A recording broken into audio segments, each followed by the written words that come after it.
very warm good afternoon to one and all. On behalf of our founder members and director Ms. Masrat Tawawala and entire Sundarji family, I extend a warm virtual welcome to all of you who have logged in to be with us for this webinar. I am Vinita Daryani, working with Sundarji's Global Academia since 2001. With pride in my heart, I want to tell you all that this is our 25th year in the field of education, and the institute has grown from a small nursery with a handful of students in the year 1996 to 5 strong verticals as of today. Under the flagship of Sundarji's Global Academia, we have our Sundarji's Nursery Inclusive School and a franchisee in Pune city, Fatima Nagar. We have Sundarji Institute of Special School, where we have children having a range of learning challenges from autism to cerebral palsy and many more. Sundarji Institute Early Intervention Center also has 3 branches in Pune city itself.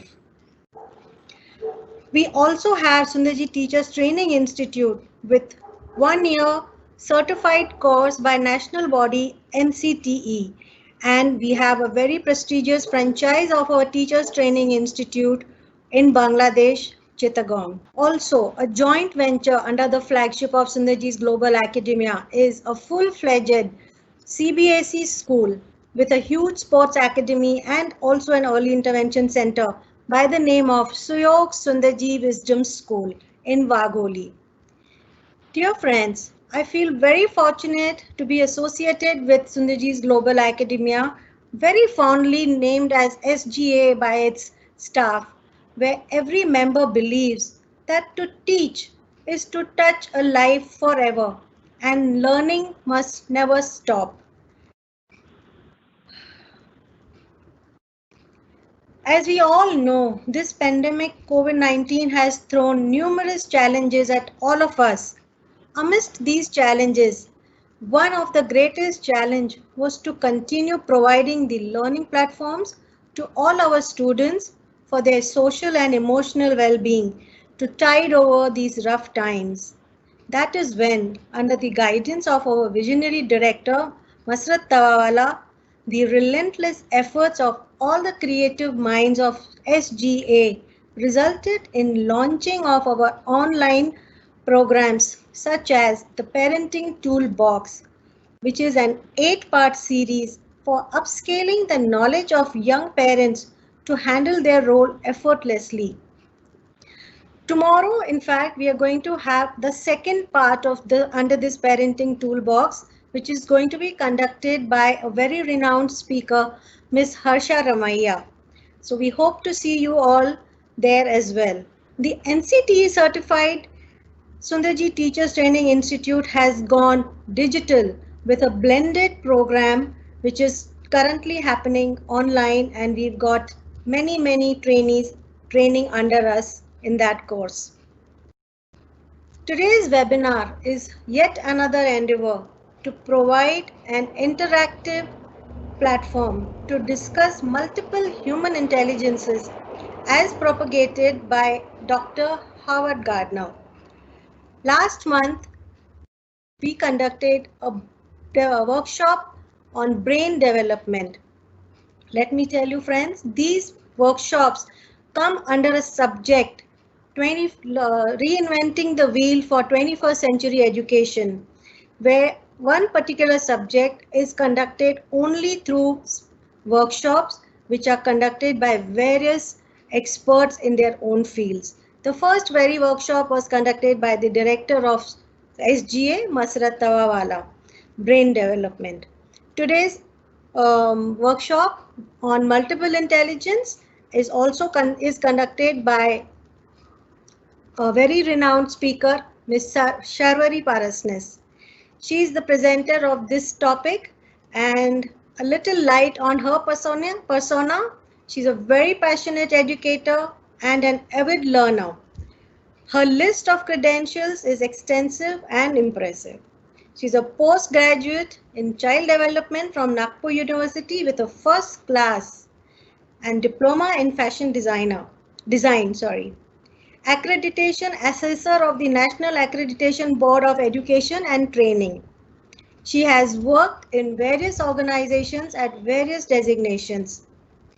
She is an expert faculty at Sundarji Teachers Training Institute, where she's training for a subject. She's worked as visiting faculty at the Central Institute of Home Science, Bangalore. She's worked in Pune SNDT University's Department of Human Development and Department of Communication Media for Children. She's also worked as coordinator of Drishti Training Center, as a visiting faculty at Symbiosis Institute of Teacher Education, and conducted numerous trainings and also designed preschool curriculums. As a trainer with Speaking Tree, she's conducted trainings in schools in Pune, Nasik, Indapur, Faltan, and other smaller towns around Pune.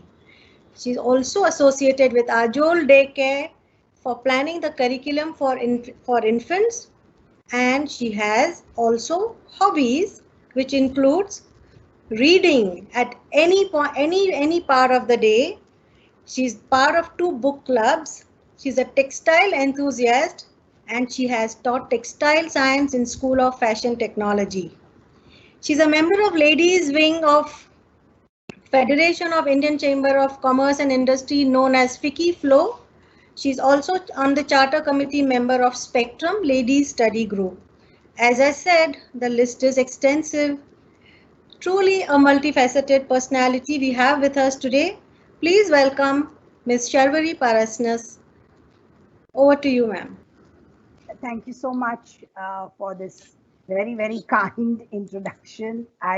Listening to it makes me feel a little old because I've done all these things over the past years. So yes, it's a good feeling when you listen to what you've done.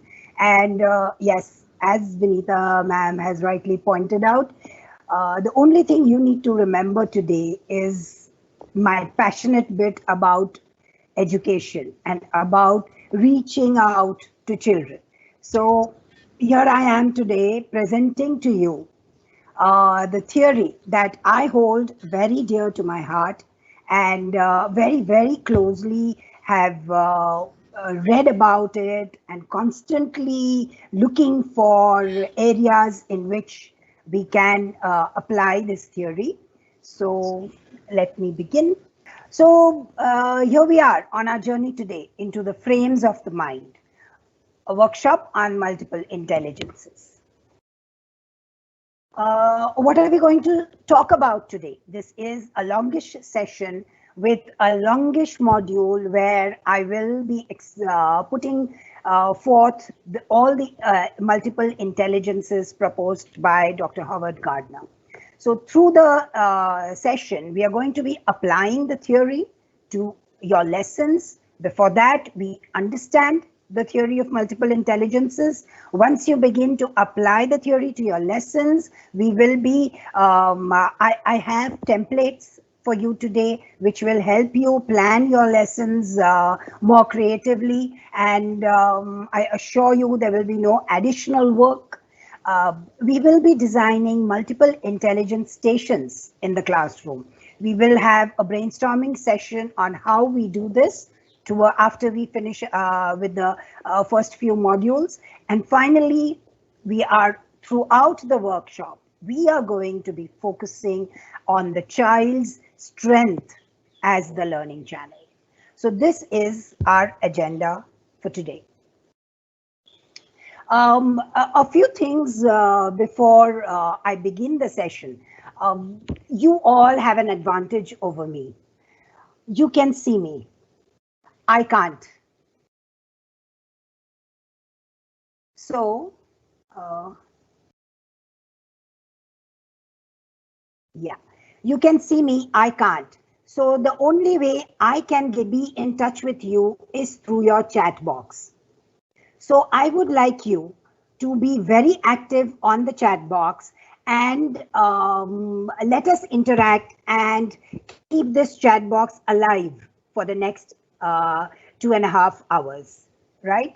So let's begin. I want you to jot down in the chat box names of successful people that you know. Write as many as you can in a minute. I'm giving you 1 minute. Yes.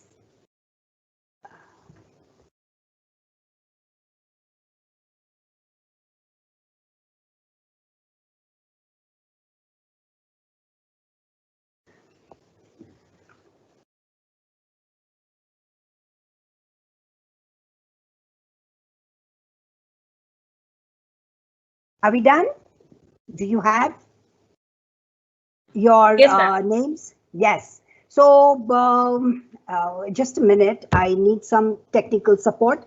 Batul ma'am, how do I see the chat box in this presentation? This is a new platform for me. It's the same way, ma'am, where we discussed yesterday. Okay. Ma'am, I think you should continue because there's some technical glitch. Okay, because I'm Please unable continue. to see the chat box. Yes. Okay. If that can be sorted out, it will be really nothing like it.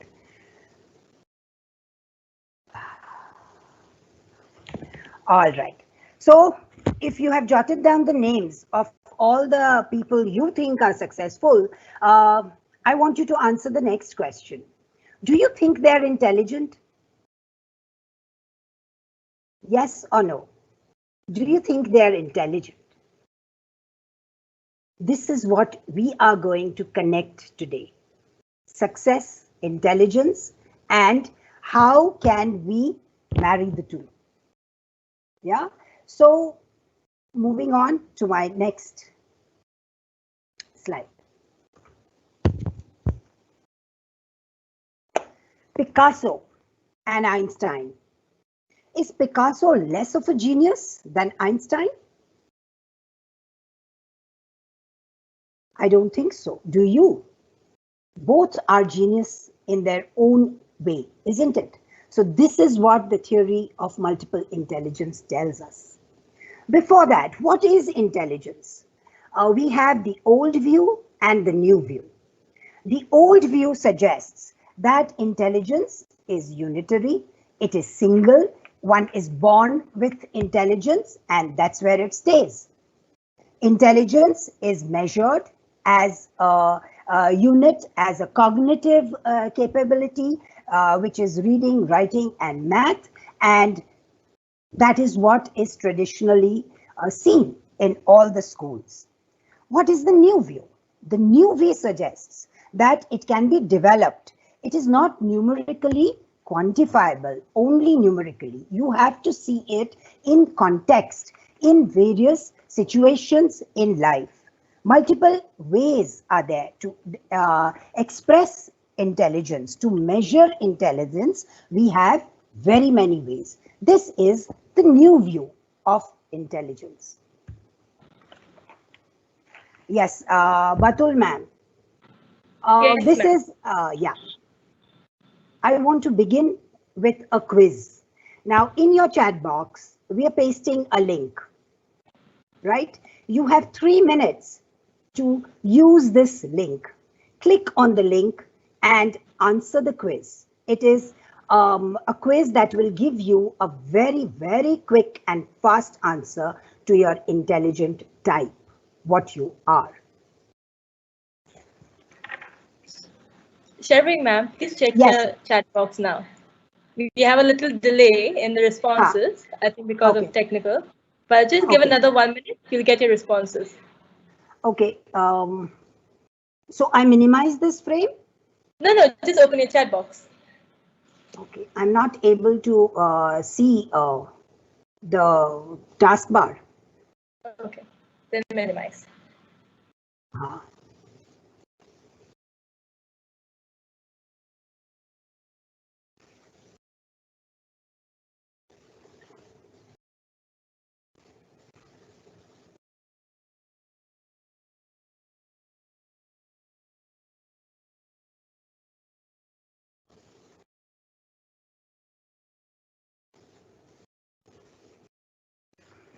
hmm.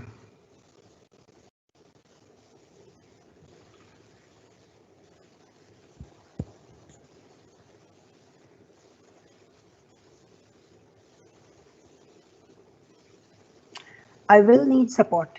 Yeah. Batul ma'am, I will need support for the chat box. How do I do this? It's the same way that you saw yesterday. Yeah, that's right. So do I escape? Let's get back into the Teams, yes. presentation. Yes. Uh,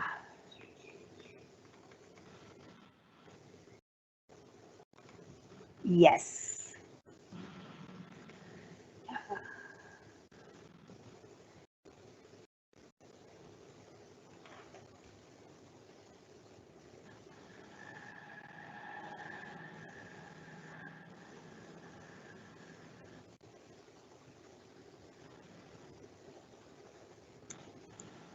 Do you see the chat box now, ma'am? Yes, I do see the chat box, but my presentation.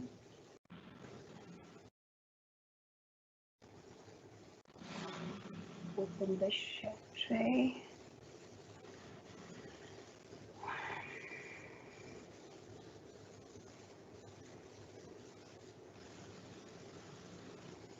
Yeah.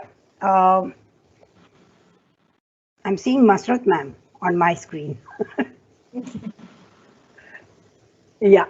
All right. Yes. Share the window, don't share the desktop. Okay. That way you won't see Mr. Ma'am.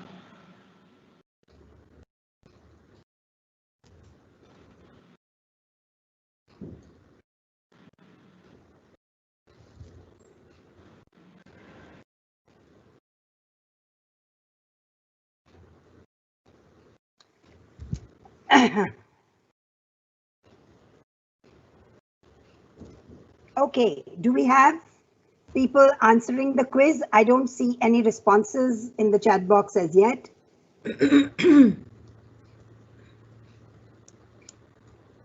Yeah, there is a lag.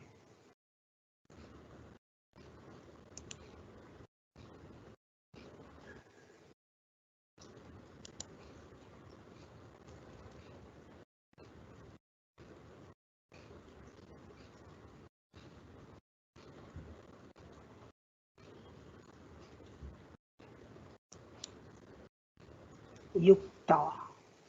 I can see. Are we done with the quiz? Does everyone have their results? Can I get a response on the chat, please? We will have to keep the chat active, ladies.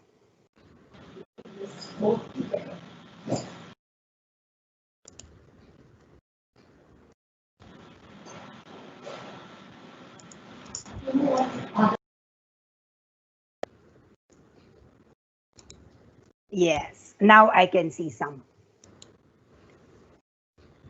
So can anybody post what they have as their intelligence? Have you got your response from the quiz?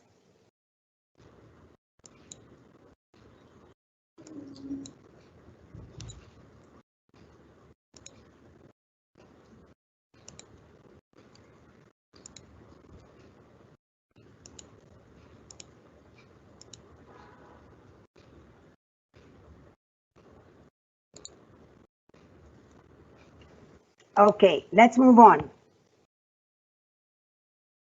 Do I have everyone's attention again?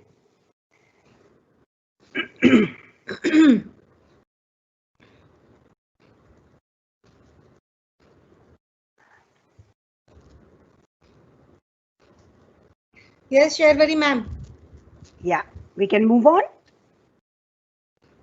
I think so. Okay.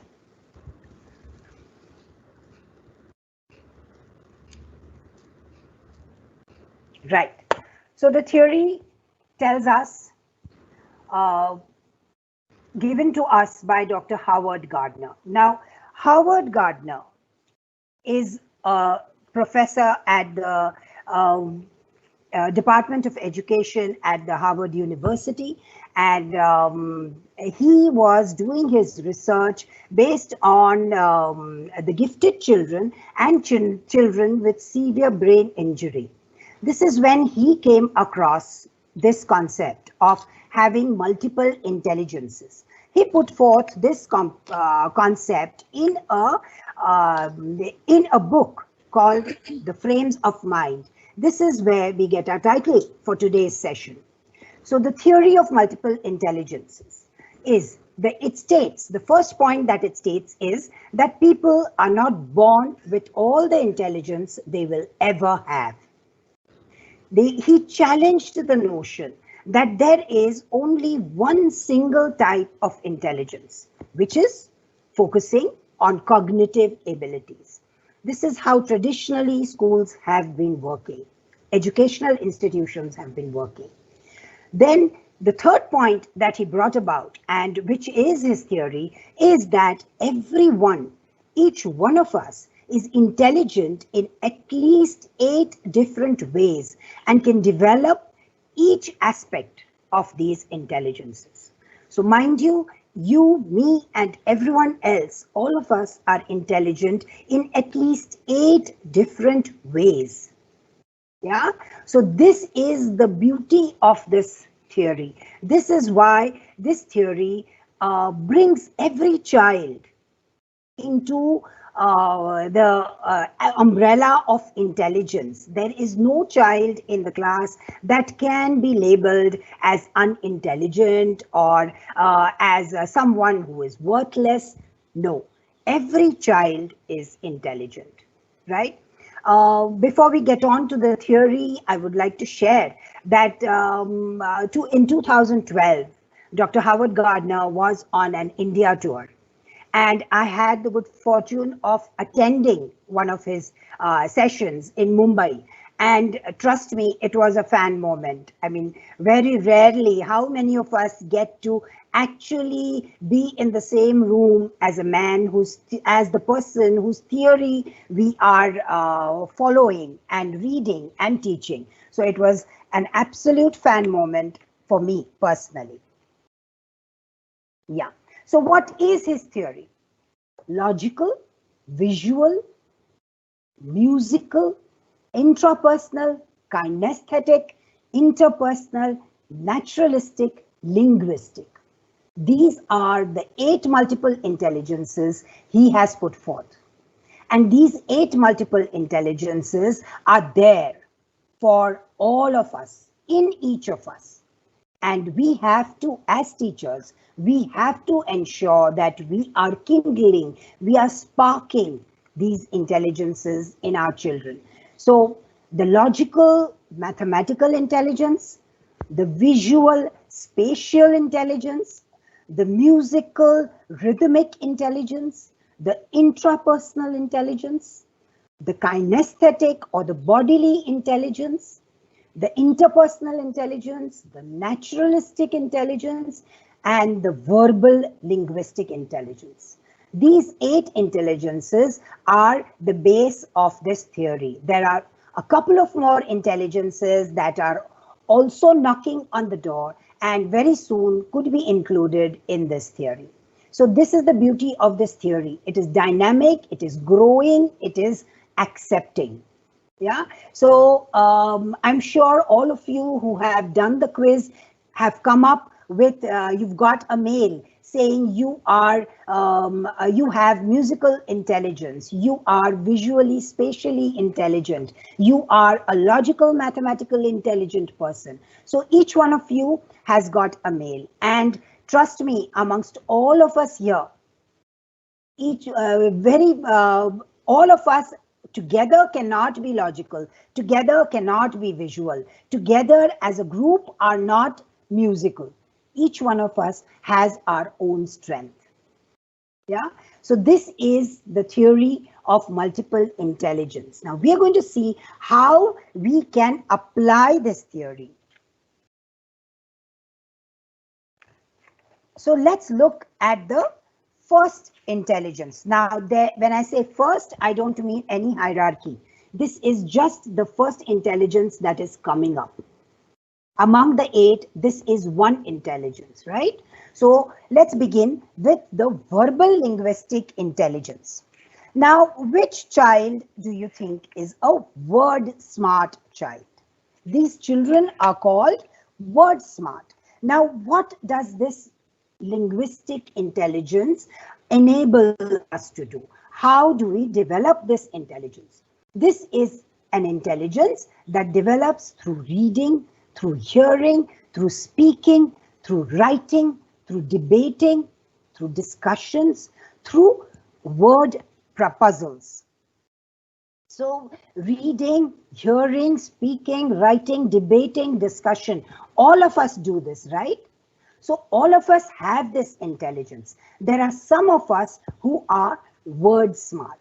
So you and I may differ on our affinity to reading, on our fondness for reading or listening, on our fondness for speaking, on our capacity to speak, on our skill in writing, about how long can we hold a debate, how best can we put forth our view. That is the intelligence aspect of this capacity. How better we can do this. Do we all enjoy discussions? We all do, but a verbally linguistic intelligent child or a person rules a discussion. This child takes charge of a discussion. This child will take charge. He will be the one, he or she will be the one who will be telling stories, who will be narrating incidents, and very systematically, very sequentially, he will be adding color to a vocabulary. It would not be in a statement form. You know, it would not be, I did this, then I did this, then I did this, then I did this, yes, I did it. Not so cut and dry. This is an intelligence that will allow you to put your own unique, right, of what you are saying, and people notice this, and they come back saying, you know what, you explain very well. You know what, when you say something, I understand. You know what, you tell a story so beautifully. You take me along on this story. In a discussion, I like the way you put your point forth. In a debate, doesn't matter if you agree with the resolution or not. You are able to put forth your points of view very clearly and very vocally. Yeah? So let us see the characteristics of this word smart child. This is a child, obviously, who's reading really anything and everything, who's not bothered with a word that he does not know, or, who doesn't stop trying to speak, trying to say a word, trying to figure out the word. This is a child who is very strong phonetically, very strong, is just thrills in reading. Yeah, languages come very easily to these children, to these people. In fact, you learn languages so easily. All of us in India, of course, we have the advantage of speaking a minimum of 3 languages, right? So all of us can do that, but children or adults with dominating verbal linguistic intelligence can speak these languages as fluidly, as easily, as effortlessly as all the others. Yeah, all the other languages they know. Telling jokes, knowing where to pause, knowing where to stop, knowing where to put in exclamations is what comes to these children. Memory is another huge advantage for these children. These children just memorize dates, history, what happened when, reference to context comes very easily to these people. So these are your word smart children. And what do you think is the biggest advantage for children who are word smart?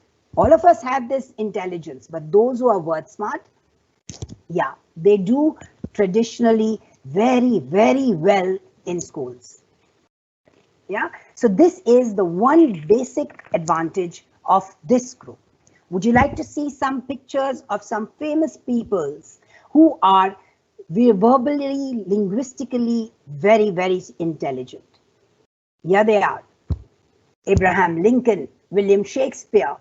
Yes, I have definitely included the Indian context.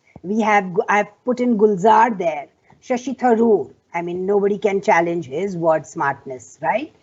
And of course, J.K. Rowling, as these are all representatives of their work. So authors, public speakers, literature people who have written literary work, leaders whose speeches are inspiring even today, years after they're gone. These are verbally, linguistically intelligent people. William Shakespeare, yes, we're still studying him and we're still enjoying his works. J.K. Rowling and all the authors that you know, they are all verbally, linguistically intelligent, word smart. Yeah. So this is intelligence, the first intelligence that we have spoken about. Now, in your chat box, I want you to write one activity that you would conduct to apply this verbal linguistic intelligence in your class, in your classroom. Can you do that, please?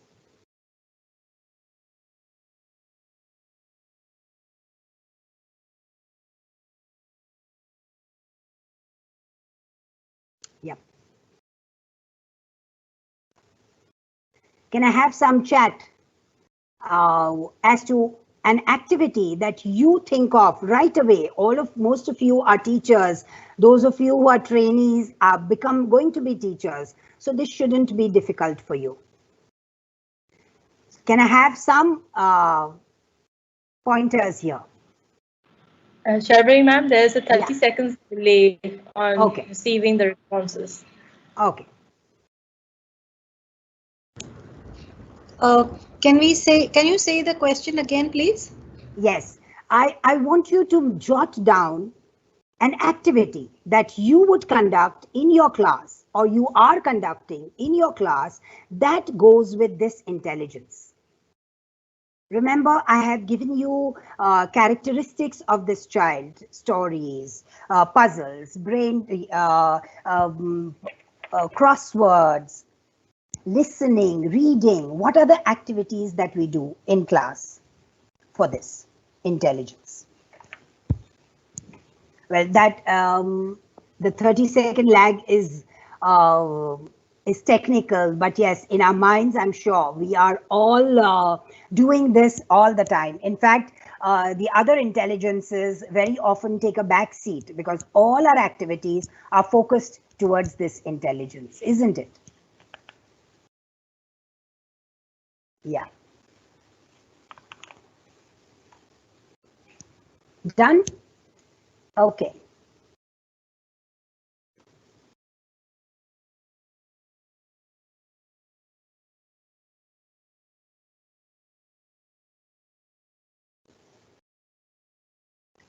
Yeah.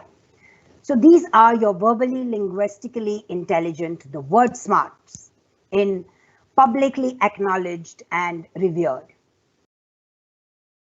Let's move on to the next intelligence. This is our logical mathematical intelligence. Word smart. Math smart. Now, somehow, when we speak about this intelligence, we are automatically, our gaze changes. We start looking very reverently at people who are high in logical mathematical intelligence because of our conditioning. All through the years, all down the ages, someone who could figure out math was placed on a pedestal. So let us understand what this logical mathematical intelligence is, right? So obviously it has to do with math. So working with numbers is what this intelligence enables us to do. Whether we are educated, literate or not, working with numbers is something that happens in our daily life. So how good are we with working with numbers, with mathematical operations? the basic mathematical operations, the complicated mathematical operations, the higher order mathematical operations. Experimentation.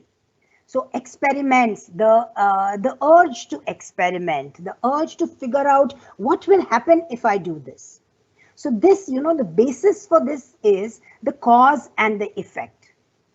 Now, this is something that children and adults with logical mathematical intelligence thrive on. Is this the cause? If I do this, will this be the effect? Let me find out. So this is the cause and effect pattern is what is seen here. Questioning. This intelligence allows us, enables us to question, to frame questions, to come up and ask questions. Logic. Logic is natural to people with this intelligence. I mean, if you tell them something about, say, a concept that is imaginary, they would want some logic to it. Why would something be like this? So there is logic that is a major part of their lives. People who are high on logical mathematical intelligence. Patterning. Patterning is something that is the basis of mathematical intelligence. It is the basis, in fact, it is the basis of all intelligence. It is a basic process in cognition, isn't it? Unless we see a pattern, we will not be able to understand or really take anything to the next level. So patterning is something that comes very naturally to these people. Today, with the NEP being shown to us, being declared, the National Education Policy, and next year onwards, all of us are supposed to be begin implementing it. So coding is big. Coding has come into middle school and high school today. So what is coding? What is the origin of coding? The origin of coding is pattern, isn't it? It is about patterning. So when we teach our little ones patterning, yes, we are keeping the foundation, we are laying the foundation for future coding. So patterning comes very, very easily to these children, and working with numbers, like I said, they enjoy. What is a math smart? How do you identify this math smart child in your class? A logically smart child. This child is logical, like I said, strategies. This child will be able to explain to you why he did what. And very logically, step by step, probably with a mind map. That yes, I did this, and very clearly, there is no problem with sequencing at all. Even the smallest of things, even the basic of things come up in a sequential form. So they enjoy science activities, planning, calculating, estimating. Now, calculations is not only in math, mind you. These are terms that come across all subjects as a part of our life. So calculations come very easily. So, assumptions are great for the simple reason that they want to know the cause and effect. So assumptions are the beginning, right? So cause and effect, so assumptions, they thrill with equations. They're very fond of sequencing. When they arrange something, it is always in order. There is a logic to it. So ordering and sequencing comes out very, very dominantly.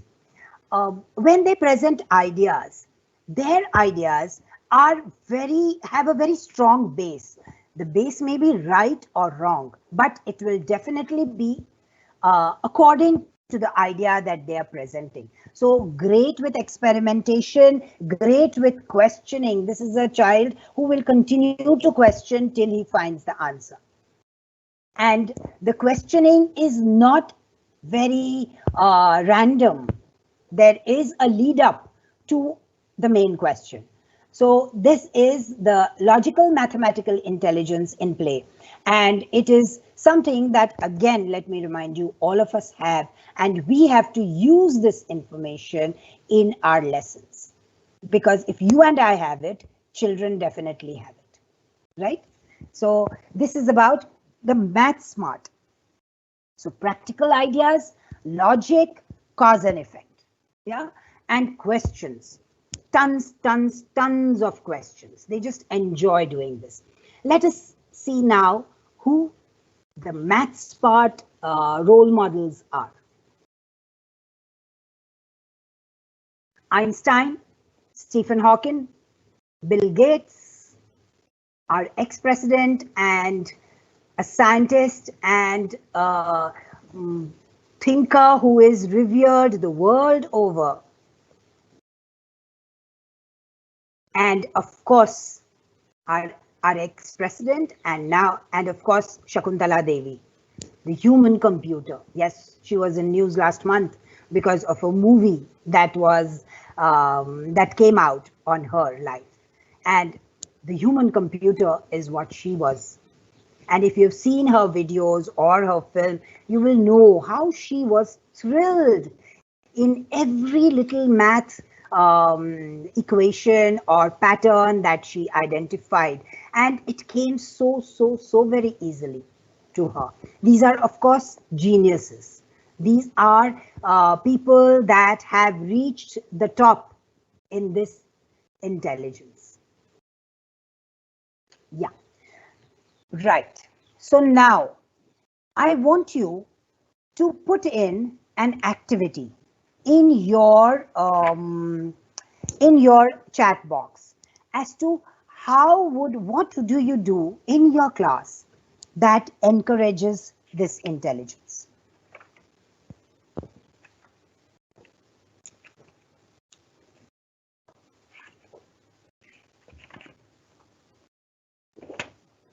Right? Just to keep you at it, so that we kind of, it always, you know, this is how learning happens. You listen, you see, and you write. All three together. Make sure that you don't forget anything very soon. All right. Let's go on to the next intelligence. Visual-Spatial intelligence, picture smart. Yeah. Now, this is one intelligence that is about our brain's ability to perceive and interpret stimuli. Let me put it this way. All of us see, those of us whose eyes are intact, whose vision is intact, we will see, right? All of us see things. But this intelligence enables us to see things and perceive them. What is perceive? What is perception? By perception, I mean how each one of our brains processes what we see. All of us can see the same thing, but I see something in the picture that you don't. Or you see something that I missed out, right? So this is visual-spatial intelligence. This theory, dear participants, you know, this theory is what makes us the variety and the beauty of this theory is that across all intelligences, each one of us becomes unique and we can contribute in our own special way, right? So visual-spatial is about how the brain processes what we see. Again, because of this intelligence, each one of us draws differently. You know, each one of us. Now, when Howard Gardner said in his theory that intelligence can be developed, you can see this in this intelligence. When children are very young, you know, how do they draw a man? It's just a stick figure, right? Then it grows and then characteristics, traits are added to it. So drawing does improve, drawing does develop. And as we continue to do this, our intelligence remains alert and active. The more we use these intelligences, the more alert and active they remain. Yeah. So drawing, building. Now building will, as in building blocks, as in architecture, as in construction, any kind of building requires this intelligence, visual spatial. Our geometry is based on this, visual spatial intelligence. Design. Now, this intelligence allows us to aesthetically appreciate design. Design is about proportion. Design is about color. Design is about expression. So how do we express this as a picture? So this is the design element of this intelligence. Mazes, puzzles. I mean, we begin with a basic puzzle, and children with this intelligence move on to complicated puzzles very easily. And you see many adults around you today who enjoy mazes and puzzles. Looking at pictures, like I said, aesthetics and art is a big part of this intelligence. And appreciation of art is definitely personal and not much understood. So therefore, not traditionally intelligent is what somehow this intelligence has come up to. Imagination. Imagination is one of the basic cognitive processes. Now, this intelligence just keeps sparking imagination. And imagination is a process on its own in your brain, in your cognition. So the time this is active, you are alert. The minute imagination takes a backseat, life becomes colorless. Yes? So imagination is a big part of this. Look at this image of a map. Now this map, to a person who is high on visual spatial, those of you who have got visual spatial intelligence as your intelligence type, you will make sense of this map.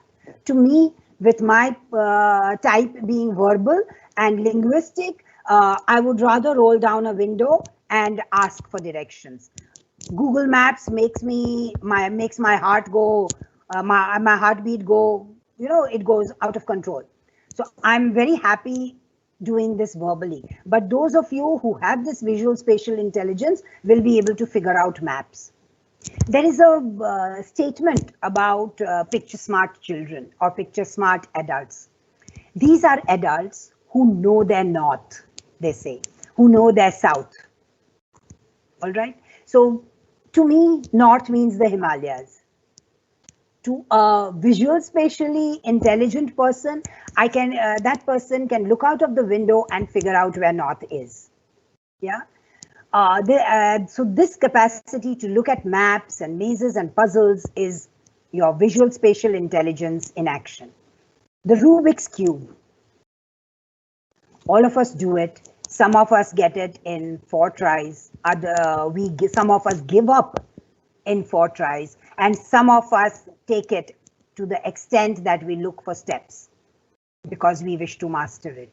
Now, we do not enjoy this, those of us who are low in this intelligence. Does that mean we don't have it? Of course we do. How else would we navigate without banging a wall? How else would we navigate our roads? How else would we reach an address? Right? So visual spatial intelligence is a big, big part of our daily life. There's this child who's trying to make models. So these children, these adults think in 3 dimensions. And the rest of us who do not have this intelligence as one of our top intelligences will need some support. Right? So yes, I would like you to see this. These are the visual spatial intelligent people. Leonardo da Vinci, M.F. Hussain. This is Frank Lloyd Wright, the father of architecture. We have Doshi, the architect Doshi, who built and designed the most famous iconic IIM campus, Ahmedabad. And as an artist, as a representation for all artists, I have Anjali Ila Menon here. So artists, painters, M.F. Hussain, all these people, visual spatial, you know, they know how to make this frame right and look pretty. It's not all over. It is organized. It is all our frames are organized. All our presentations are organized. But these are this intelligence allows us to challenge the framework, challenge the proportions, and come up with interesting layouts. Yeah. So architects, painters, artists, and everyone who is who give us the maps, who can read maps. These are all picture smart. You know, right, that our brain, our memory stores only images. So there you are. This intelligence is the basis of your memory. Our memory, we always store information as images, never individually. It is an image that is stored. Everything that you remember is an image. Another example that I wish to give for this intelligence. I'm sure all of us have misplaced something in our lives, right? Probably today morning, probably yesterday. And when we are looking for it, what do? We visualize, isn't it? Where was I standing? What was I doing? Where would I have kept this? Is it in this drawer? What are my places that I should be looking for? Is it in it's not in its usual place? This is what visual spatial intelligence is. This is what helps me locate what I've misplaced and ensures that I have a place for everything in my life. Yeah. The next intelligence, musical spatial intelligence. Musical rhythmic intelligence. Rhythm is the core of our being. The heartbeat is rhythmic. Your breathing is rhythmic. Your circulation is rhythmic. The rhythm is the basis of life. Yes, people with musical intelligence become singers, can play an instrument and master this. But all of us have musical intelligence. Now, I want you to write in the chat box, what is the basic skill that you think is required for this intelligence?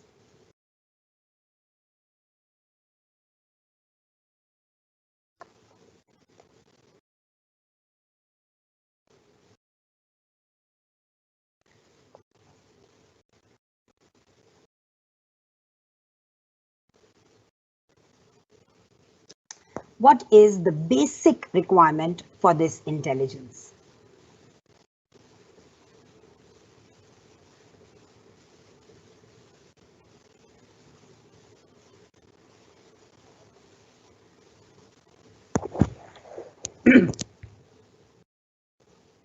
Well, there is a 30-second lag, so I'm going to take advantage and kind of give you the answer. I'm sure most of you have written it. It is listening, isn't it?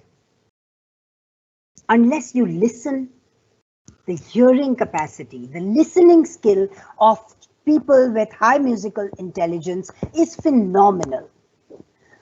You and I, or I'm just saying because this is not, this intelligence requires listening. So the beginnings of this is identifying sounds. These are people who can identify sounds, who can locate sounds, who get distracted by sounds. This is a characteristic of musically intelligent people, the music smart people. So they are active listeners. They are they use songs and to kind of learn something. So yes, the most basic example of this is your math tables. The 2 times table, the 15 times table, the 22 times table, whichever table you're saying, you are reciting it, right? So this is the link between music and math. Sorry. So like I said, these are active listeners. Yeah. So they take very naturally to music, to singing. You see the beginnings of this intelligence in the way children respond to rhymes, to poetry, to songs. In your classes, this is a child who will go, shaking his head or her head and moving, very clearly responding to the rhythm or the music.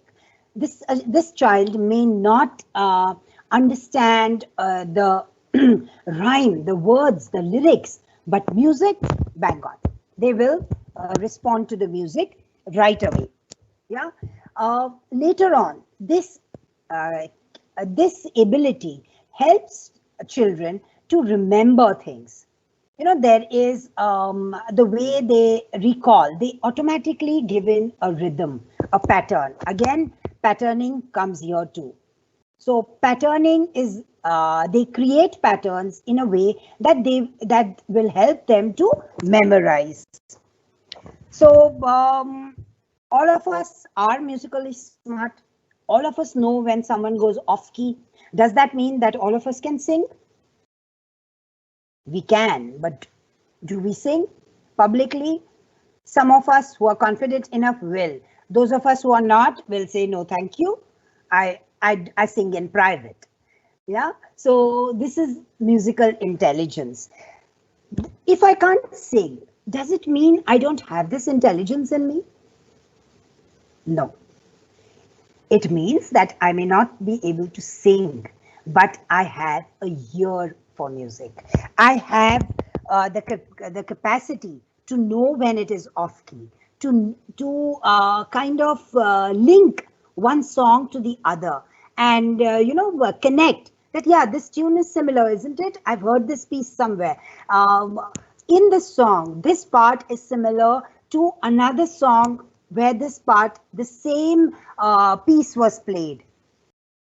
Yeah, these are the children, when you tell stories, they are the ones who connect with your catchphrase, who connect with your, with the line that repeats itself. Like, for example, if you're telling the story of Three Little Pigs, so the child may or may not pay attention to the rest of the story. But when you say, then I'll huff and I'll puff and I'll blow your house down, this is where the child comes in.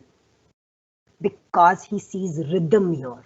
He sees a change of tone. He sees a change in your, in the pitch that you speak with. So they respond to your pitch and tone. So here you have, dear teachers, your auditory learners, right? So you have your auditory learners, learn as they listen to you.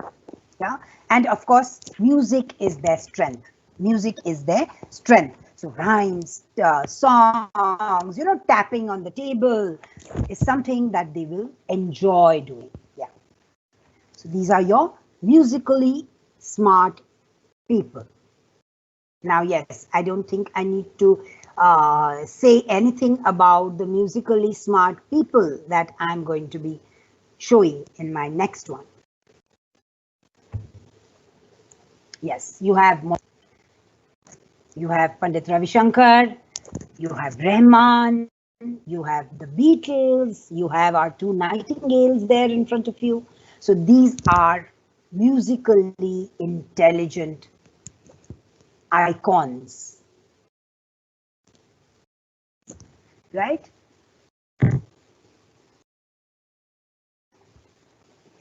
So I have already discussed what activity to the next one.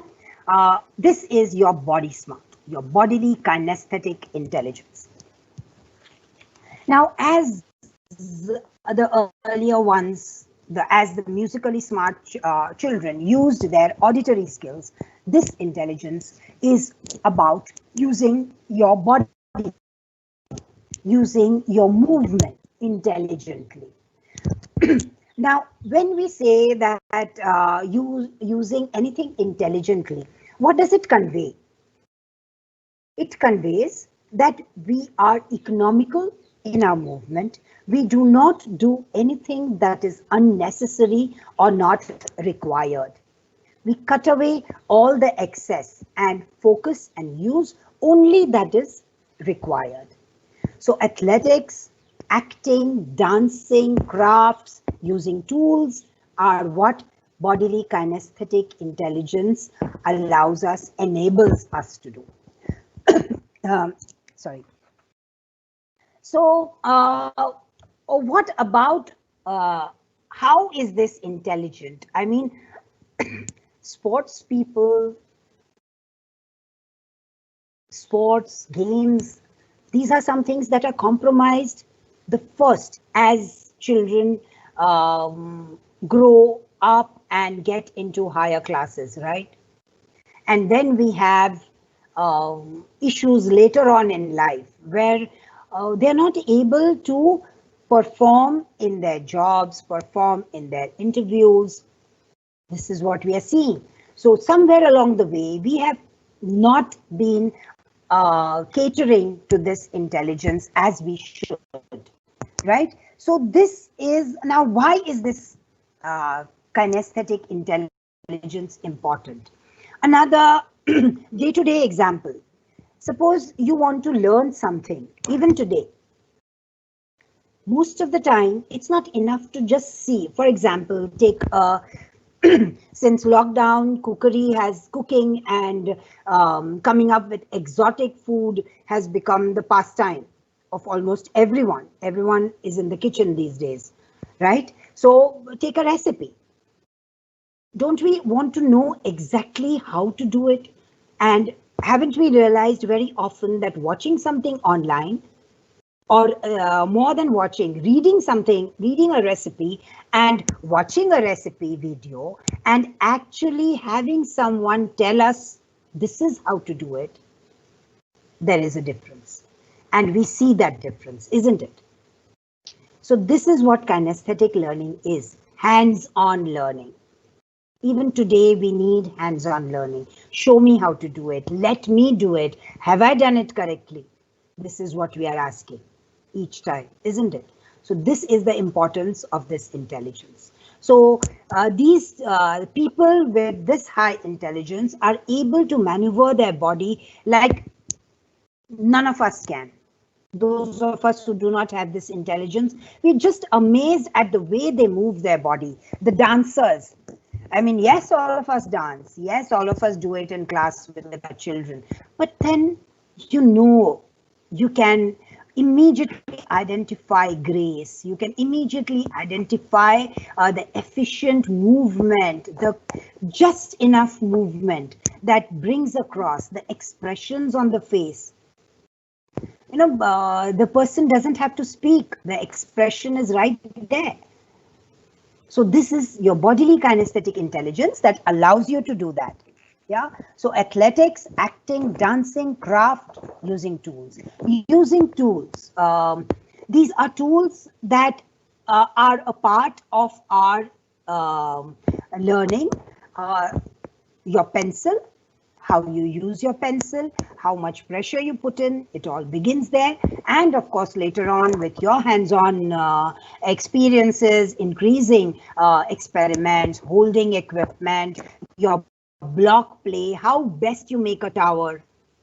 How many times does the block slip from your hand? How are you using both your hands, or do you use only your dominant hand? Are you equally efficient with both hands? So these are things that bodily kinesthetic intelligence enables us to do. The other important aspect and importance of intelligence is that it makes learning concrete. It brings learning to here and now. This is what this intelligence is all about. Dramatics. This is a child who will, thrive in dramatics. So, very often, yes, we do this intelligence. Of course, we cater to this intelligence. We have an annual concert. It has to be triggered each time because those in your annual concert are already good at it. What about others who require this as a skill set? If not an intelligence, a skill set is mandatory, isn't it? It is required, right? So drama, role play, building blocks, the play center, the building block. You have this child handling the globe. Just telling the child the earth is round and showing a round on the whiteboard is not enough. It has to be three-dimensional. The child has to move the globe to know that how it rotates.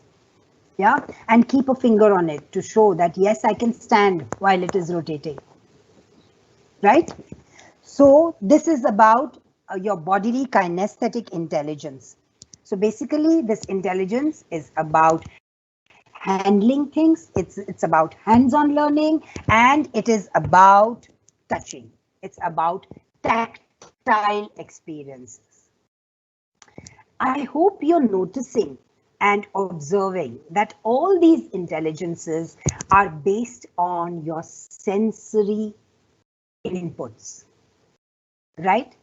So whatever theory you talk about, whether it is Piaget, whether it is Gardner, all theories of intelligence begin with sensory input, yeah, and nowhere more than bodily kinesthetic.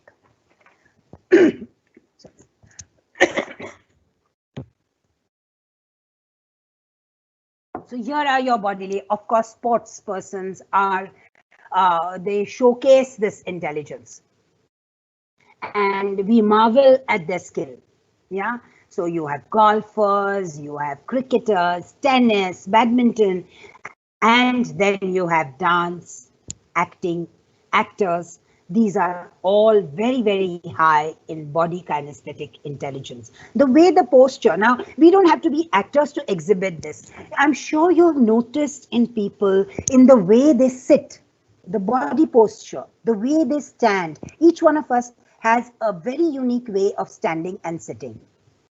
Yeah, and this is because our kinesthetic intelligence is different, is unique to each one of us. So we sit and stand, walk, move differently.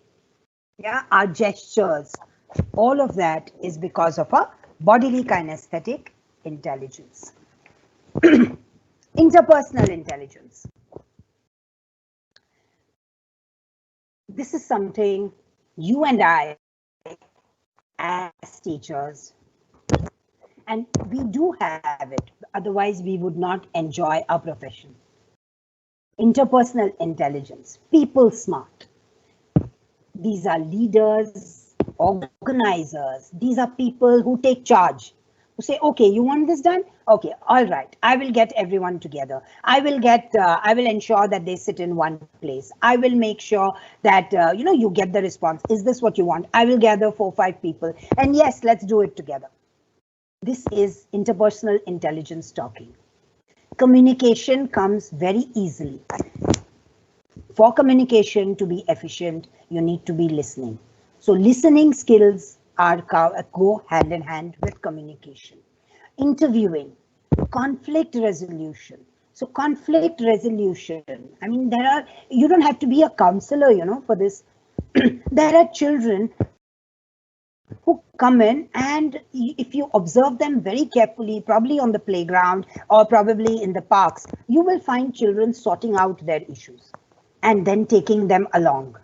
So this is a child or a person who does this effortlessly. Interpersonal intelligence, always taking people along. A very, very successful team member who takes his team along. A leader who takes his team along is someone who's interpersonally intelligent. Yeah, these are people who take risks for the simple reason that they know they have someone to fall back on. Risks can be taken only when you know that there is someone on the other side to look out for you. Yeah. So this is a person who knows that he has established that bond with people who he can take risks with. Yeah. So risk takers, nurturers. Normally the word nurturing is associated with mothers. Yeah, but I have seen children nurturing each other. You know, okay, you don't have this, okay, take mine. I can give this to you. You want you haven't brought this today. Oh, now what will you do? How will you? Okay, never mind. I will come with you when you explain to your teacher that this is the reason that you haven't brought your work or you haven't done your homework. This is a person who will come along. Yeah. So the nurturing bit is very, very linked with interpersonal intelligence. The other diagram tells us how they seek and share information, they communicate, they make sure everyone understands, they get along in the team, and critically and creatively. They are able to conduct their life and their activities, obviously.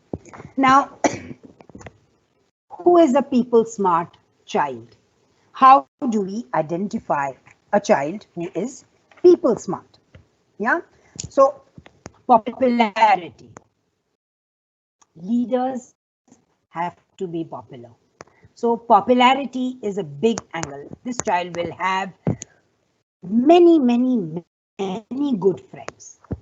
This is a child who will not have just one best friend. He will have many, many friends in many areas of interest, right? So one friend, second friend, third friend. Okay, I have this interest. This is my friend in this area. This is my friend in this area. And yes, there is no competition. There is no rivalry among friends. They all have their own place in this person's life. Yeah. So very popular, extremely sensitive. This is the child who just drops everything and rushes to help anybody and everybody. Extremely high perception.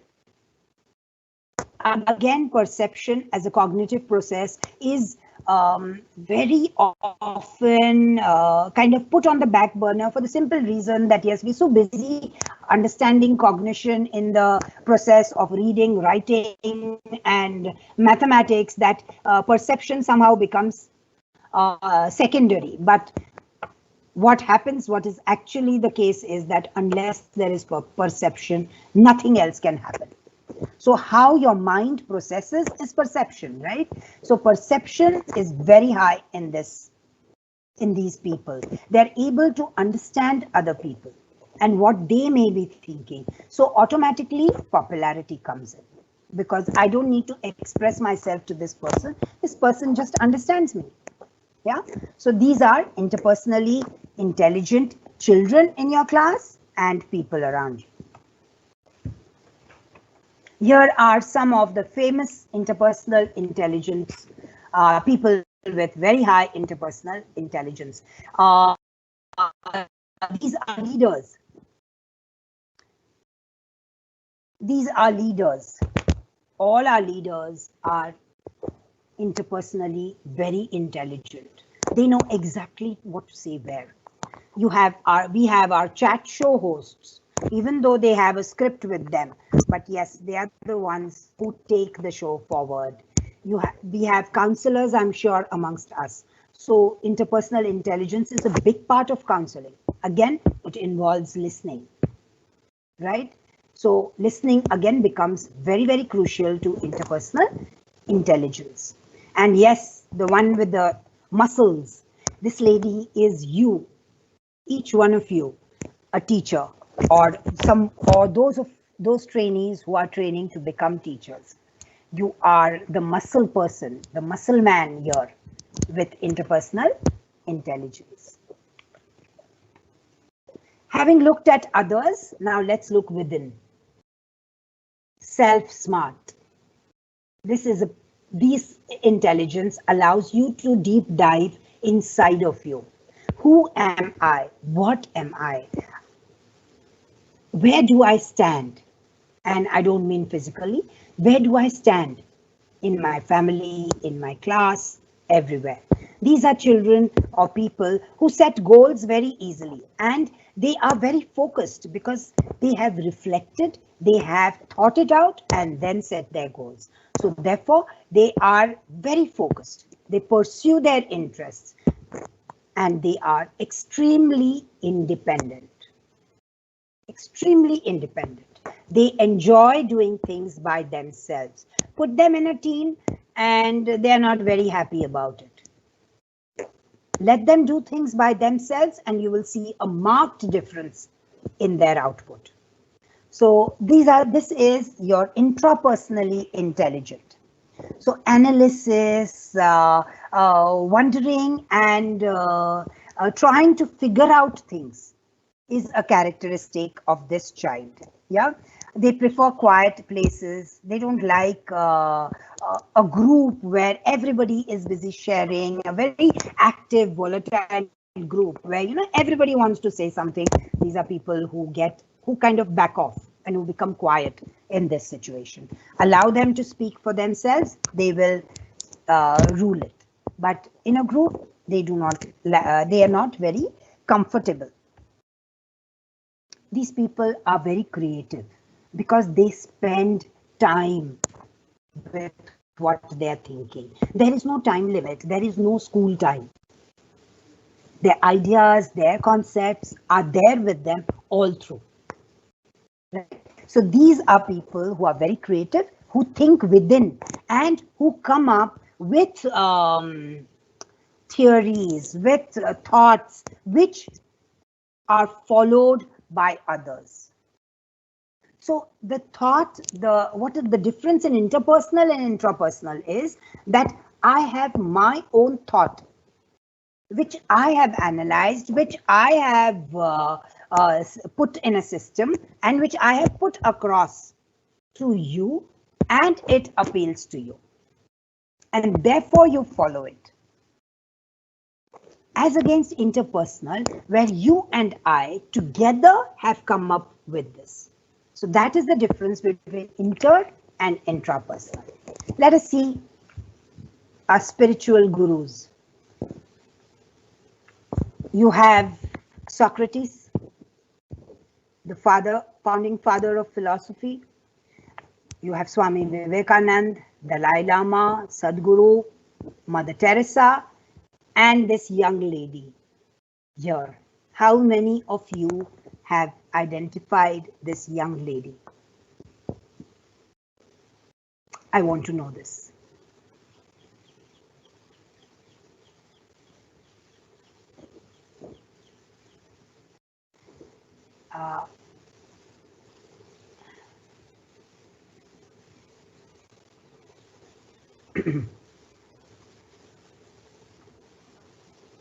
Anne Frank. Yes, this is Anne Frank, and the diary of Anne Frank is absolutely iconic. Those of you who have not read this book, I would highly, highly recommend you to read this book. It's about a 14-year-old Anne Frank who was during the World War. As a Jew, she was in hiding for a long, long time, and she wrote a journal during this time. So intrapersonal intelligence is showcased in this book, yeah, at a very, very young age.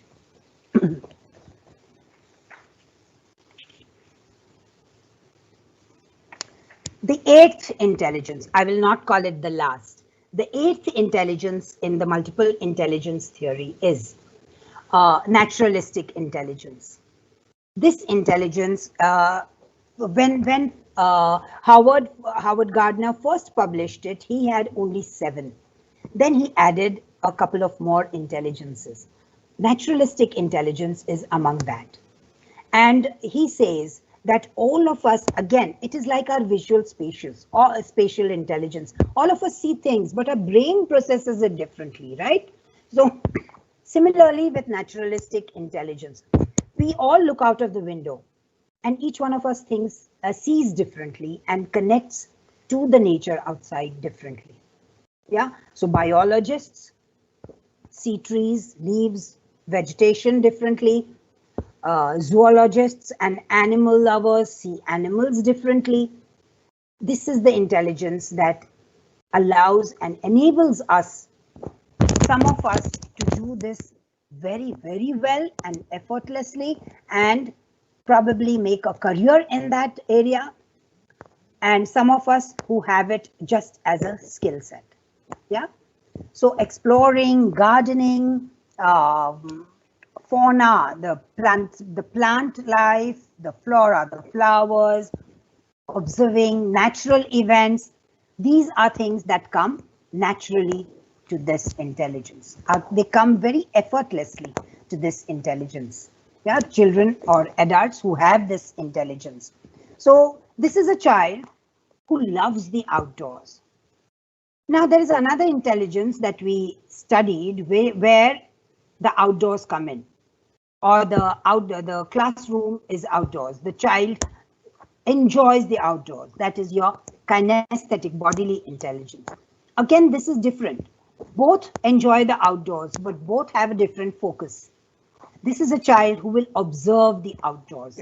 The bodily kinesthetic intelligent child will just go out and enjoy running, enjoy doing activity. This is a child who will observe the nature around, observe the environment. As like I said, animals, connecting with animals is something that these nature smart people and children just take to it. Observation is the basis. Like for musical intelligence, listening skills are mandatory. For this intelligence, observation becomes mandatory.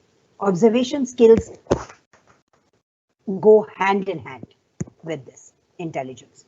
Later on, as children grow, the environmentalists, the awareness about environment.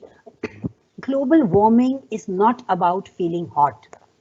It's something that these children understand very easily. All of us know what global warming is, but these children, let me put it this way, these children identify with global warming and immediately think and try to come up with answers to the problem. Here I have nature smart people for you. Charles Darwin, the founding father of biology or anatomy, the man who gave us the theory of evolution. Mr. Pachauri, our Nobel laureate from India and from the Institute of the Tata Environmental Research Institute, where he worked for a long, long time, the environmentalist.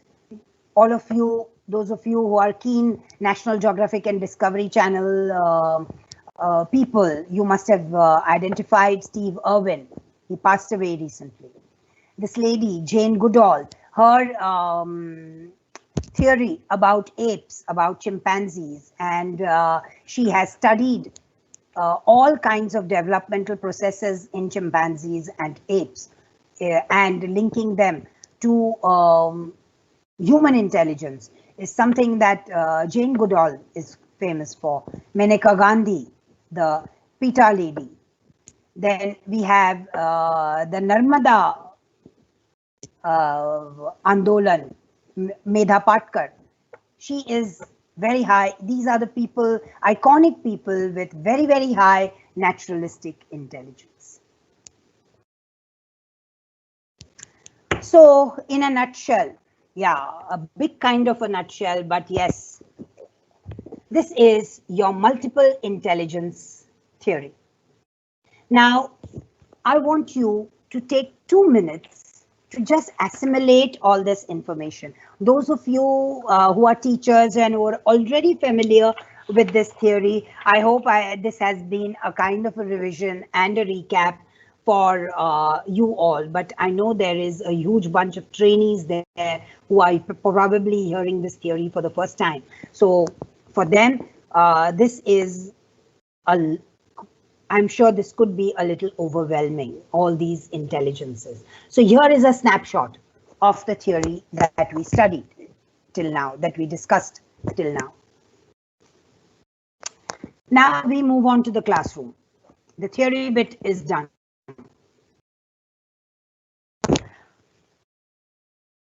Now teachers, this is time for you to, I won't say pull up your socks, but get actively involved in this session. How do we use multiple intelligences in the classroom? Yes, knowing theories, understanding theories, listening to theories is a great idea, a good listening session, but we need to do something about it. Only then will it be meaningful, right? So we are going to see how we are going to apply and use multiple intelligence in our classrooms. I'm sure most of us are doing it. At the end of today, probably all that you will think is what it is, and consciously look at your activities and your lessons. Yeah. So where does multiple intelligence begin in the classroom? Definitely not with traditional activities, because right in the beginning we discussed that traditional activities approach only two intelligences, the verbal-linguistic and the logical-mathematical. These were the only two intelligence areas that were targeted traditionally and that were considered that yes, that is intelligence. Everything else is talent. Intelligence, only these three. Yeah. So this is how we need to use multiple intelligence in our classrooms. Also, just an aside, I mean, do you know how many intelligences you can use or are functional at any point in time?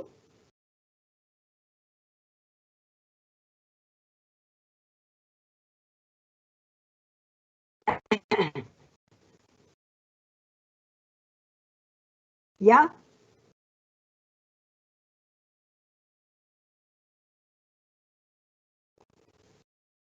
3 to 4. Okay. Anybody else?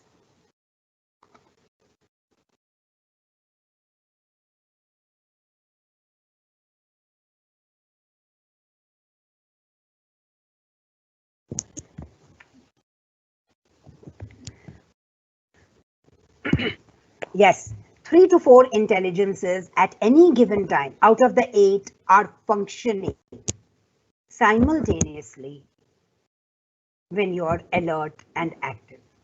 Now, if we only target 2 intelligences, what happens to the others? Out of sight, out of mind. So they rust and they are just not utilized. And learning becomes very singular, very flat and very uninteresting. And then children who do not have these 2 intelligences are anyway out of your gambit. They're anyway out of your frame because you haven't reached out to them, right? So therefore, it is critical to expand upon our traditional activities. We continue with our verbal, linguistic and logical, mathematical, of course, but we expand upon it. We try to take it to every child in the class based on their strength, not on what my strength as a teacher is. Yeah, so this is how we expand traditional activities. The minute you begin this journey of expanding traditional activities, you will automatically adapt your curricular activities. You will automatically see in your lesson plan, you're constantly adapting it. You're constantly including a particular angle which you had not before. And therefore, every year, even though you've been in the teaching profession for so many years, every year you get into your classroom with a new resolution because you have done those adaptations. Yeah. Interdisciplinary approach. Now, this is an approach that is gaining popularity, gaining momentum very, very dominantly today. Nothing, no longer, even in our national education policy, this approach is now visible.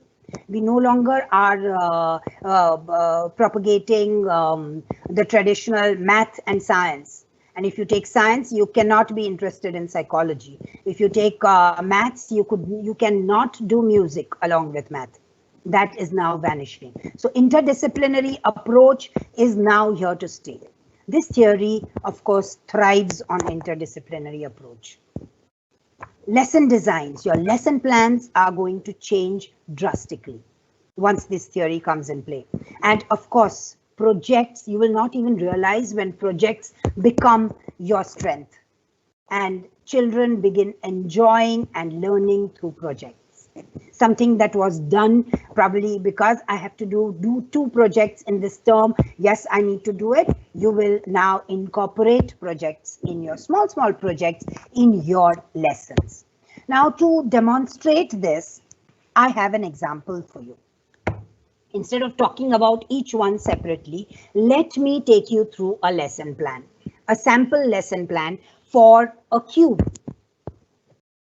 A 3-dimensional shape, introducing 3-dimensional shapes, cube. Yeah, so this is an example. Let's again, let's have the chat box active. Right. So now we are going to take the traditional, going beyond the traditional, the curricular adaptations, less change in the lesson plan, the intercurricular, interdisciplinary approach, all of that into our lesson, yeah, and an existing lesson, an existing topic, which is the cube. Now, what I am going to, I so wish this lag wasn't there. Then, you know, I would be updated with your responses. But yes, let's make do with what we have. So yes, I am going to be sharing with you what I would do to teach or to for children to learn what a cube is, right? So begin at the beginning.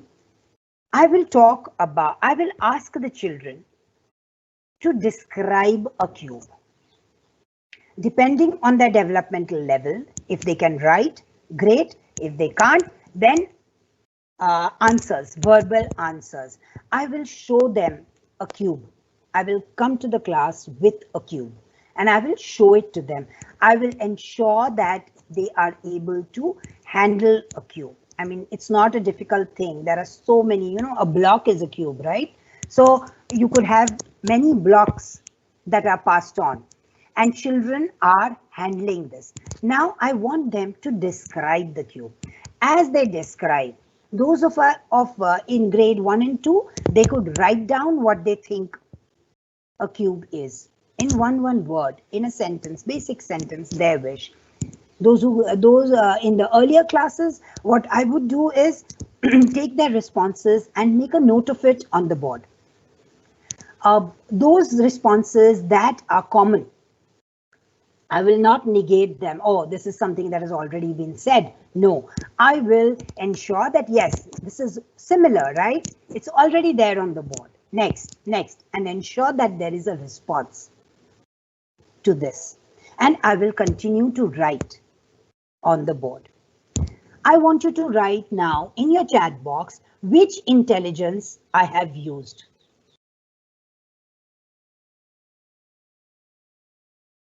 Which intelligence have I used right now?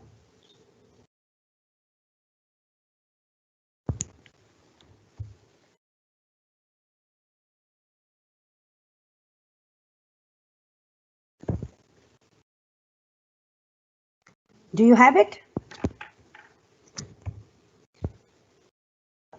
It is the verbal linguistic intelligence that I have used in this step, right? Moving on. I have a basket of things with many objects in it. I call the children and ask them to pick out a cube and put it across.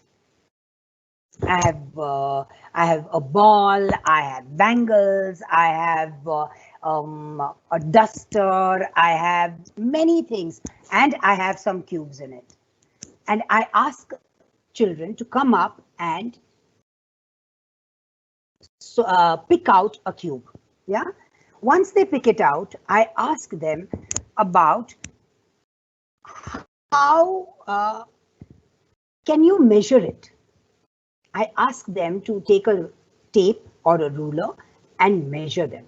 Which intelligence am I using? Logical, mathematical, right? Moving on. I then draw a cube. I draw on the whiteboard. If children are capable of drawing, I draw, children draw. Follow my step-by-step drawing of the cube and draw a cube. Right? So I am using which one? Visual-Spatial. Right? So I am drawing an image of the cube. Next, I am looking for information about the cube, right? So I am going to keep cubes in front of the children and ask them to turn it around, count the number of faces the cube has, follow with a finger the outline of the cube, and turn it around, count, point and touch the faces where I count. I will give them cues as to one. So write one on the one cube, one face that you have counted, because otherwise it can go on and on, right? And we don't want them to do that. So I ensure that children are touching and handling the cube. Which intelligence have I done? Kinesthetic, bodily. I can ask the children to build a cube with blocks, with Lego. They can build a cube. Yeah, they can build construct a cube. They can construct a paper origami cube based on the developmental level, based on the age of children. You can ask them to do that. So this is my bodily kinesthetic intelligence. Musical. How can cube be musical? How can it be musical? I mean, what has music got to do with the cube? There is a rhythm. Look out for a pattern that it has 9 sides. It has sides. All sides are equal. They look the same. Taking it to the next level, what can you do in your music class? How will you use a cube? You pin cards with your song names on the cube. You know, creating a cube is no big deal. Our trainees did it last year and they used it all across all lessons. And they put, you just put up cards of the songs that you have taught, your nursery rhymes, your songs, and the children use it like a dice. And you roll the cube lands on a face, and that song needs to be sung. Each child, there is a complete involvement in the class, plus you as a teacher, because you're talking about a cube, you are going to be connecting to the face of the cube, to the number of faces of the cube, and to the way that there is only one face up in the cube each time it settles down, right? So this is how I get my musical intelligence in. Then interpersonal, hold group discussions. You know, children love sharing information that they have studied, they have learned, or they have understood. So in a group, put some cubes in the middle and let children take turns and talk about the cube. Ensure that the discussion is about the cube.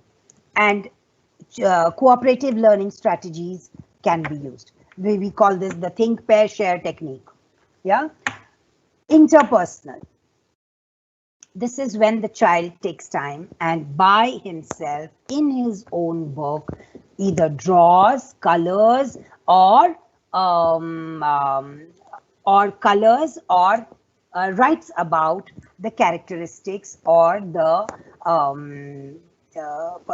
parts of a cube, right? So this is independent work. The earlier one was group work. Yeah. Naturalistic. Now, For naturalistic, the child has to look around. So as the teacher, as the facilitator, you have to ensure that you have cube objects around you in the classroom. Yeah, you've planted those objects in your class. So dice, cartons, sugar cubes. No, they are just excellent. A little bit of sugar, one sugar cube, does anybody know? Especially children, no harm. So sugar cubes. Then you have ice cubes. So get cubes that are around in daily life.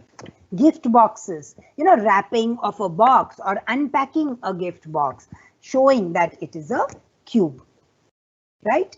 So this is how we get multiple intelligences in your lesson plan.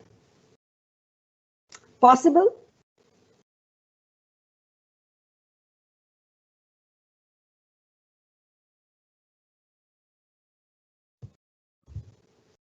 Yeah, it is possible, right?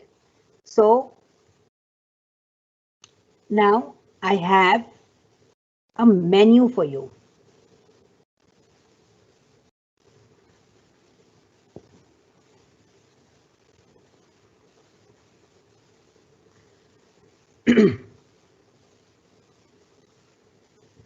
So I have a lesson planning menu for you. Please make note of this, because the following activity that is going to come up that each one of you is doing, I hope you have a book, a pen, paper, something handy to do this, because unless we do this right away, it is difficult, because you may feel at this point in time that yes, you know how to do it, but later on, one tends to miss out on a particular aspect. So I would like you to please be ready with paper and a pencil so that we get on to the activity. Yeah. So the first menu, verbal linguistical intelligence in your lesson planning. Lesson planning, look at lesson planning as your dish, as your main dish, and you have a menu. Now you have to choose from here what you want to. You can't have all of these in your lessons, right? So you need to choose, and you have to be choosing it appropriately. So these are some of the tips or some of the techniques which verbal linguistical intelligence works with. So you have storytelling, you have debates, you have interviews, you have talk shows, you have poetry, you have blogs. So based on your age of the children, you can follow these activities. Storytelling works even today for me. So there are certain things that go beyond age. So there is no age bar there. But yes, you need to have the skill. So based on the skill of the child, we must plan and choose among these verbal linguistical techniques. Now, how would you explain a verbal linguistical, how would you use storytelling for a math concept? Can you put it down? Storytelling for maths.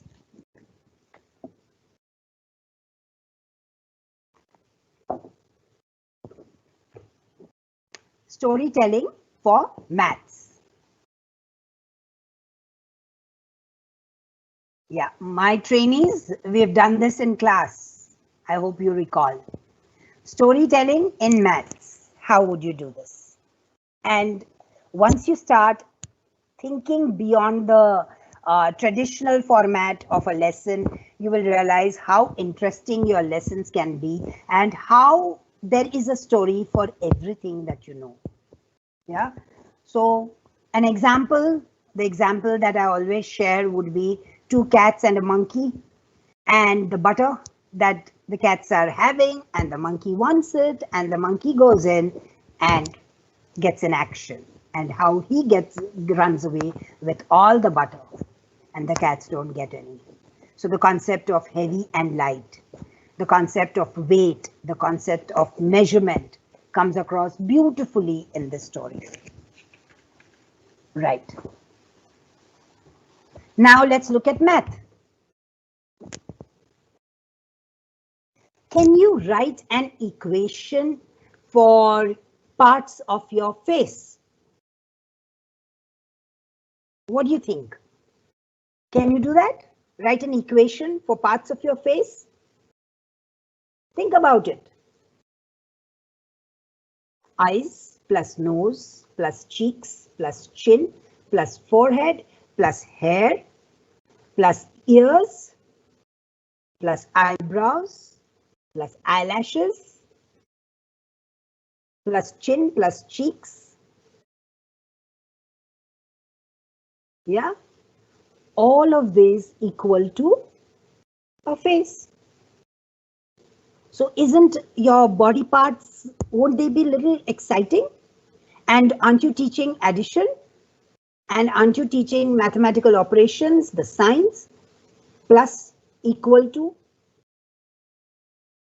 Think about greater than, lesser than, bigger than. My legs are bigger than my hands, right? That's a mathematical equation for your body parts, isn't it? So just try and think out of the box and it will work beautifully and make your lessons so much more exciting and different.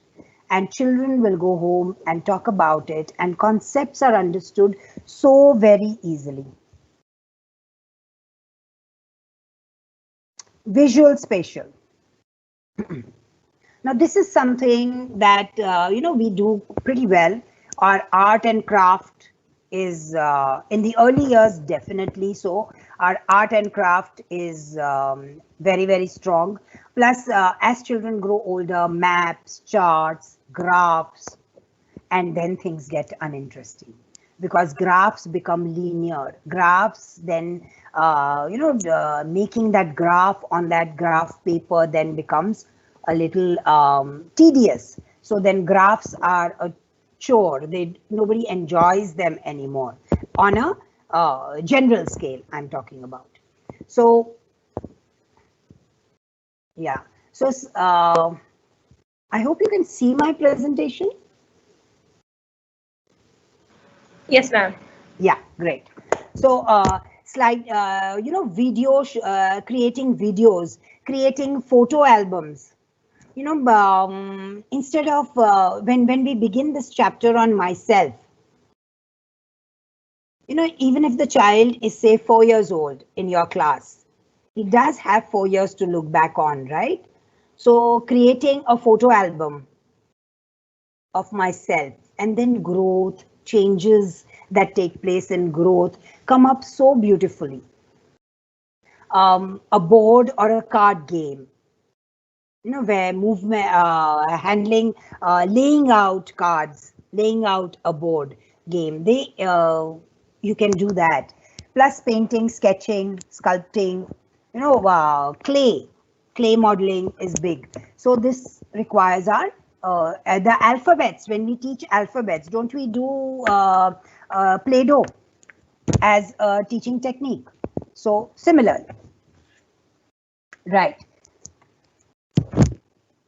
Musical rhythmic. Create a rap song, create a rhythm, look for patterns, look for rhythmic patterns while walking, and or then even numbers. Musical rhythmic patterns can be so, music can be so beautifully taught, odds and even numbers. Step in for odd, step out for even, step in for odd, step out for even, within the circle, out of the circle. Children realize the pattern of odd and even very easily. And then there is a memory for a child who may not be logically, mathematically smart, but whose musical rhythmic sense is very strong. A child will learn odd and even very easily this way. Yeah. Right. Bodily kinesthetic movement. walking around, especially teaching when you're teaching shapes, when you're teaching numbers, again, you know, jumping into squares. We do this very well in early childhood. Somehow later on in life, this necessity for body movement is looked down upon, and we get pinned to our chairs. And then, as of course, as teachers of in early education, we have this opportunity, we get a second chance to jump out of our chairs, but many of us around don't. So body kinesthetic. Now, what activity will you come up with for body kinesthetic? Puzzles, mazes, constructing. I mean, if you're teaching light and heavy, let the child figure out what is light, what is heavy. Let the child put it there and figure out what happens. And then you don't have to say that heavy things have to be at the base and the lighter things go on top, and why the lighter things remain on top. The child will figure out for himself, right? Field trips are a big part of our calendar. So field trips are about body and kinesthetic intelligence. So everything hands-on. Interpersonal group work, yeah. Intrapersonal, describe one of your personal values, writing diaries, writing journals, assessing your own work, giving yourselves a grade. You know, you yourself grade it. So that is definitely intrapersonal. And you're naturalistic. Using tools of observation, binoculars, magnifying lens, noting the changes in the environment, like simple thing like what is the temperature today? I have just a temperature device which checks the temperature, a thermometer outside on the wall in your classroom, and just note it like you note attendance every day, and it works. Yeah. Care for pets. You know, it is very easy to write an essay without meaning anything that you write about a pet.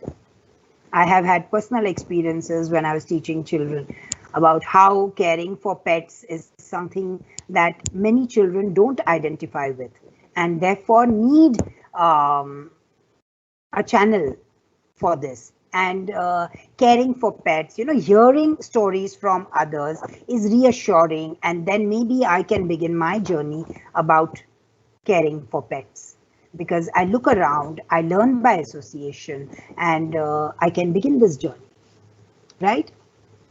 So now I think all of you are equipped to plan your lesson. I hope your papers and pens are ready with you. Your blank sheet is in front of you. Here comes your assignment.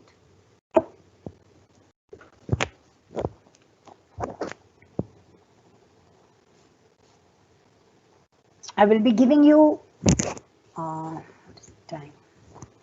Yeah, 5 minutes for this activity.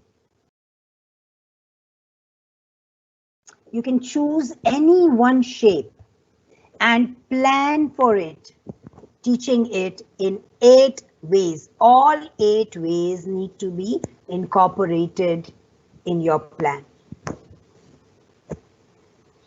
This is what I want you to do. Write your shape in the middle and write 8 intelligences around it and put in your activity in the blank. What activity will you conduct? The details can be done later. Right now, I want you to put in one activity there for a shape that you have chosen.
Sharvari ma'am, can you Yes. please Sharvari ma'am, can you please show the previous slide? This one or the one before this? The one with the assignment? Yes, please. Okay.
Yes. Are we done?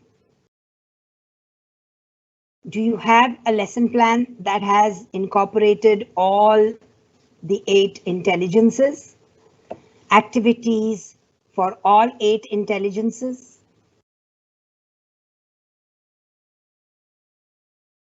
Great. I'm sure all of you have filled in all, and I so wish we could do this in person, but the virtual medium it is right now. So can I get in the chat if all of us are done with this?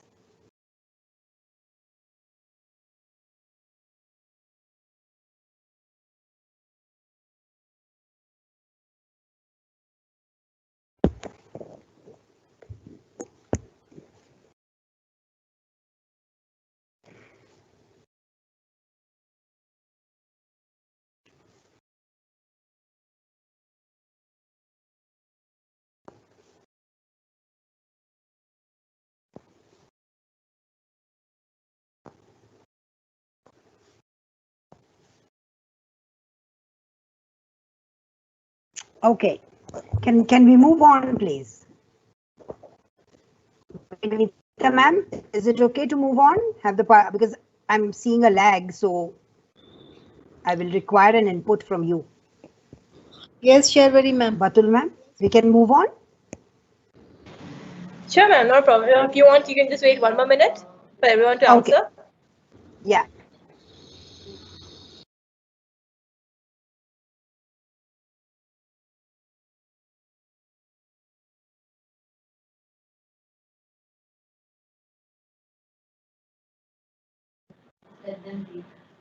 Sharvi, ma'am, do you want to answer Yes. one question till then?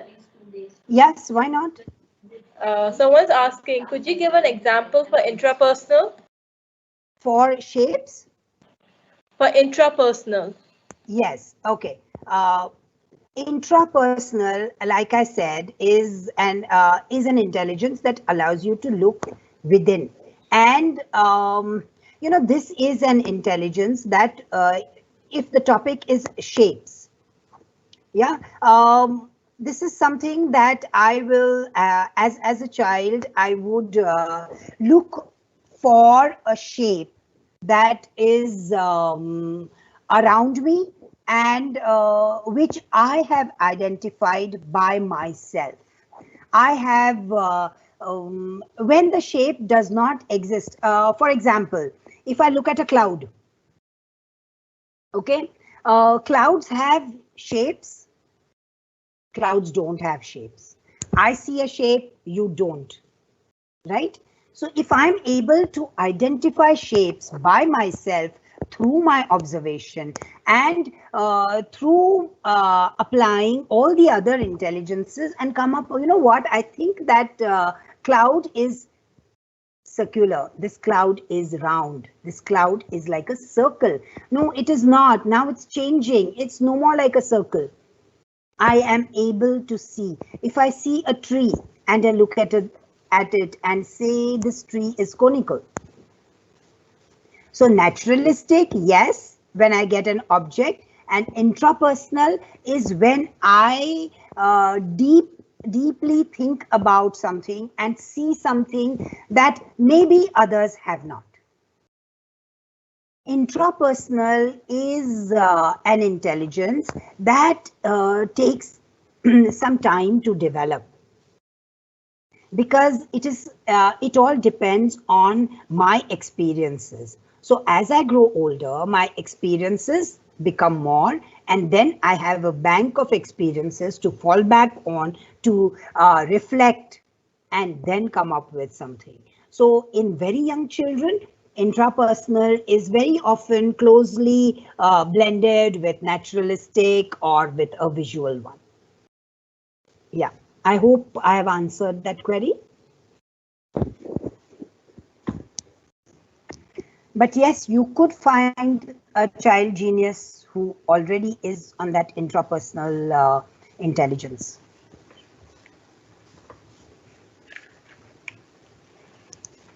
It could also, another activity for intrapersonal as far as shapes are concerned, is that, write down in your diary about the kind of shapes that you've seen, create a narrative for a shape, and deep dive into what this shape is all about. We will do more in detail when we plan the multiple intelligence centers, the stations, the MI stations that you will be planning in your class. So everything goes hand in hand. You have your plan, you have your stations, and then the children get the experience, right? Yeah. So let's move on. I'm sure all of you, any other questions, Batul?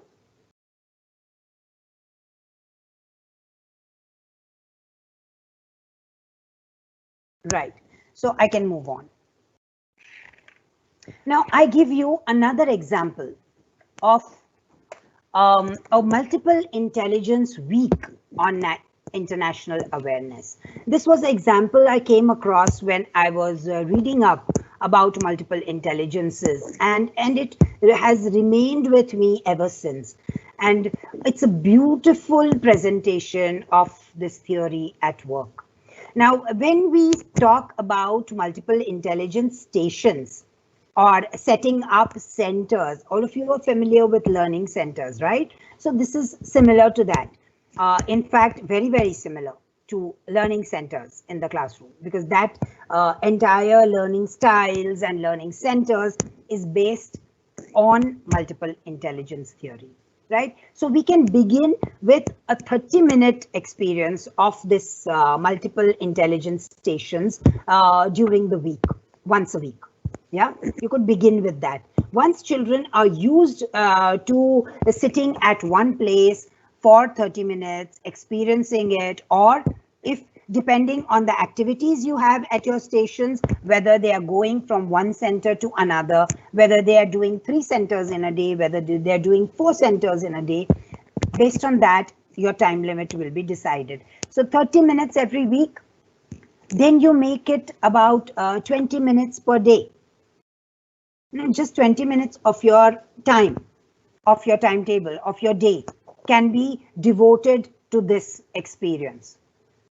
And then get on with your regular work, and 20 minutes a day. Then we have, like, we are going to have a bagless day very soon, right? No bags, so no traditional teaching that day. You could have a multiple intelligence station day. So your entire recap of topic or a concept that you're teaching, your introduction to a topic could be this way across all.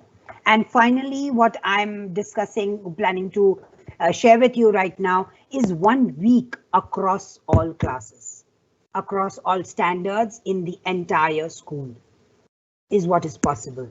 And this is what we see in the liberal arts program in higher education, across curriculum, across all classes and subjects. So let's see what they did in this school. The language teachers of the school across all classes, all grades, shared short stories from various cultures, and they chose the cultures that their students came from. All right. So in India, though, it is, I mean, we are like, we have cultures. We are a melting pot of cultures, isn't it? We have so many different backgrounds that children come from, and we can use to our benefit, get folk stories, get short stories, you know, get away from the standard stories that we've been sharing day in and day out till they are like learned and not enjoyed. So language teachers shared short stories from various cultures of their students. The math teachers, you know what they did? They focused on international trade issues and stock exchanges. Yes, none of the children are going to go trade on stock exchange, right? But which better place to teach numbers? Yeah. And the pattern that is seen, a lot of it was shared by the math teacher. The social studies teachers, they compared diverse forms of government of various countries. Now we're talking about international awareness, right? So various countries, various kinds of governments came out of the textbooks into real life. And the civil rights issue became a debating topic, a discussion topic, and it was led by the children. I mean, the teachers just took a back seat and ensured that they remained on. Physical education teachers. Now, can you imagine anything more interesting than this? They taught games from all around the world. And not only about what happens in our part of the world, right? You teach games from all around the world. Physical education teachers, they did that. Health teachers, they conducted a unit on infectious diseases. Now, health is a part of science and directly connected with you and me, isn't it? I'm affected. It's my health you're talking about. When you talk about disease, when you talk about body, when you talk about the human anatomy and the immunity, and all of that was conducted through a unit on infectious diseases. The art and music teachers engage students in a variety of visual media, and the music, ethnic music. I think for us, we don't need to step out of our country. We have all of this within our country. Just think about it, teachers. I mean, I was so supercharged when I came across this lesson. Science class. Students studied local and global environmental issues. So the environmental issues in different parts of the world had now an image.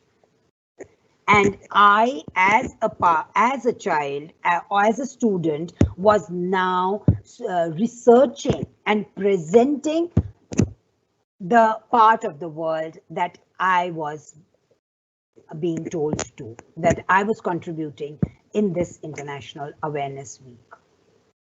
So this is how multiple intelligences this theory was showcased. And I don't need to tell you how popular this was. And this became a sample for study. And it was taken up by many educationists, and parents got involved because the children coming home were talking something different. They were not talking about what was there in their textbook, but they were talking a lot of sense and something that was current. So the parents came out in full support and were equally involved in this. So I just had to share this with all of you today. I hope you've made a note of this. Those of you who want to click a picture and take it to your schools, please go ahead. I will pause on this slide for some time, because I really, really wish for you to conduct these kind of activities.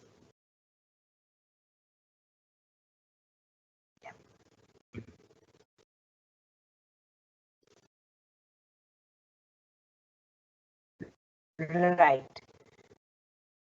Done. So now our session to go, and we're done with this topic. This is intelligence stations, multiple intelligence stations in your classroom. So again, let's begin at the beginning. How do I do this? I have 30 children in my class. How can, and you told me only 8 intelligences. So how 30 children? How do I do this? Here is a diagram. I would like you to take a picture of this too. Here is a diagram that allows you to take this theory in your class. Take this, begin here for installing your multiple intelligence stations. The numbers that you see outside are the roll numbers of the children. 1, 2, 3, 4, 5, 6 up to 24. What you see inside in the circle are the various centers. So you have color, it's color coded. So you have colors like number 1 and 2. Roll number 1 and 2 are going to be at the number center. Roll number 3 is going to be at discovery. Roll number 4, nature. Roll number 5, body. Roll number 6 at people smart. Roll number 7 and 8 at self smart. Roll number 9 and 10 at word smart. You have someone at poetry, you have someone at books, at the book center, you have someone at the computer center, the logic center, the thinking center, the picture center, the art center, the music center. So 24 children simultaneously are busy and doing hands-on learning. Now, what can be more impressive? So this is how you begin. This is something that you need to do before you even think about installing multiple intelligence stations in your classroom. And mind you, these stations are not when I say install, I mean set up. It's all movable. Nothing is installed permanently. Yeah. So let's get on to the stations. Now, I have examples for you here. And the examples that I have put up in the presentation are something that I found out of the ordinary. But yes, you will have your traditional, the standard components of this naturalistic center. Now, naturalistic center is about nature, right? So what are the centers that you will have in your nature? Apart from, now what you see is a weird fact center. Now, how do you get children charged up and excited? It's how you name your centers, right? So you have something called a weird fact center. Now, what is this? There are National Geographic peeping out. So if the children are at that stage where they can read and they can look at pictures, great. Put some nature magazines there, the geographical magazine. There are others that you could put something which has pictures. It could just be a picture of something. And children need to look for something about that fact. So your work as a teacher, yes, is to make sure that it triggers this intelligence, right? So this is something that you will have to work on. What else can you put at this center? Your pine cones that you see, your various stones, your collection of leaves, your collection of flowers, or maybe petals, just petals of different flowers and what is unique about them. Observing all of this, ensure that you have your tools, you have a magnifying glass, you have the other tools that come along with naturalistic intelligence, rocks. You could have various soils, red, black, brown, sand, mud. So this becomes your naturalistic center.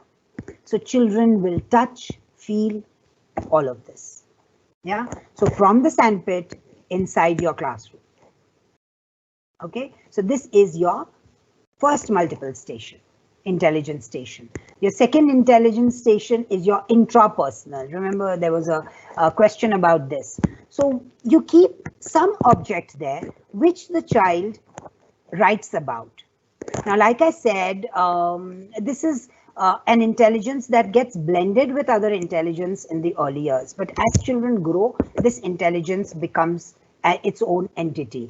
So in this book, you're going to be writing, or on this sheet, you will write what you notice, what you think, what you like. Yeah. So this is what you will be writing about in this center. What else can you put up in the intrapersonal center? Can you jot down?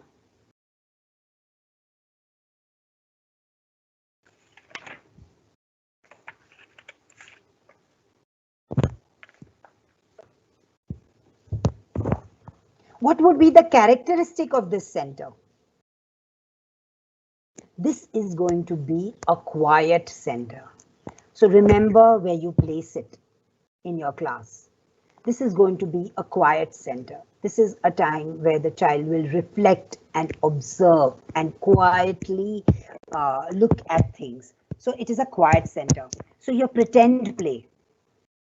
You know, keep medical equipment, your stethoscope, your this, anything just came to my mind.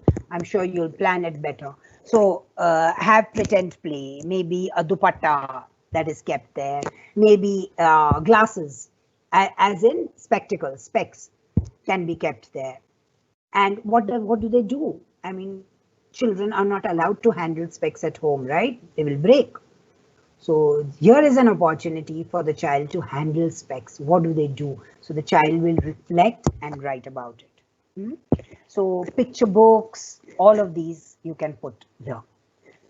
Most important, a quiet center, and the child has to notice, think, like, observe. So observation skills have to be developed here. Right. Let's look at the next two, the visual-spatial. Yes, the visual-spatial. Early childhood educators, visual-spatial. Where do we use this? Which technique that we use is visual-spatial? Picture talk, picture talk, picture composition is your visual-spatial. Yeah, you show a picture to the child, you show a poster to the child, and the child observes, writes whatever is there on the poster, right? So picture composition, then if there are older children, grade 1 and 2, it could be write down 5 adjectives. I mean, it could be as simple as a picture of an apple over there, right? And now the child writes down what are the 5 adjectives that I can use for an apple. So this is your visual spatial intelligence. Okay, so specific tasks have to be met. All the centers must have a task. It cannot be a time pass activity. If we look at this as a time pass entertainment activity, then it's lost, right? So we have to plan this properly. And it is possible, it is done in so many schools.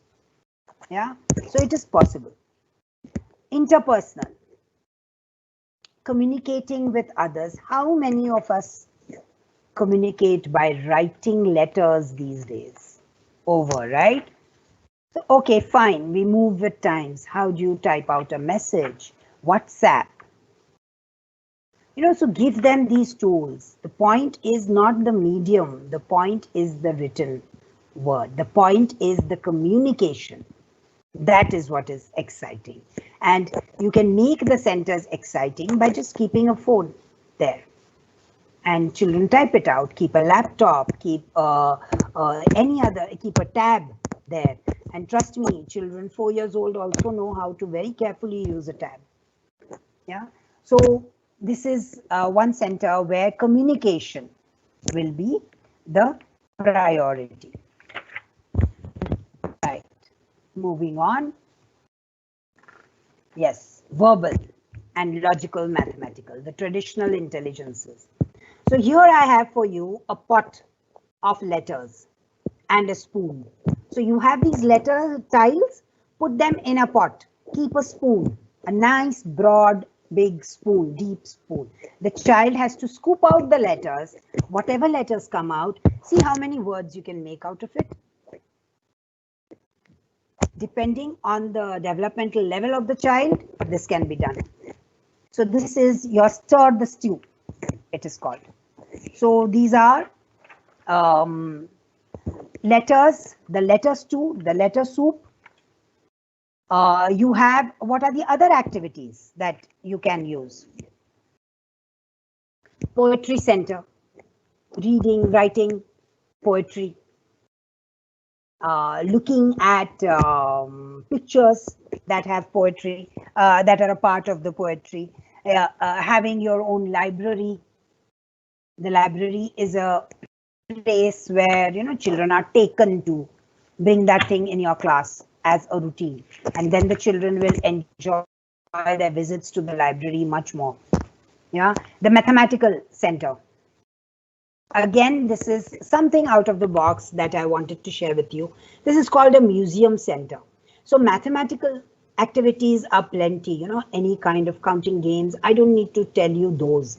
What I thought was new about this activity is the logical mathematical combination. Now it's called a museum center. So you see this Ziploc bag. It has things right from a clothespin to a nail to a toy car to anything.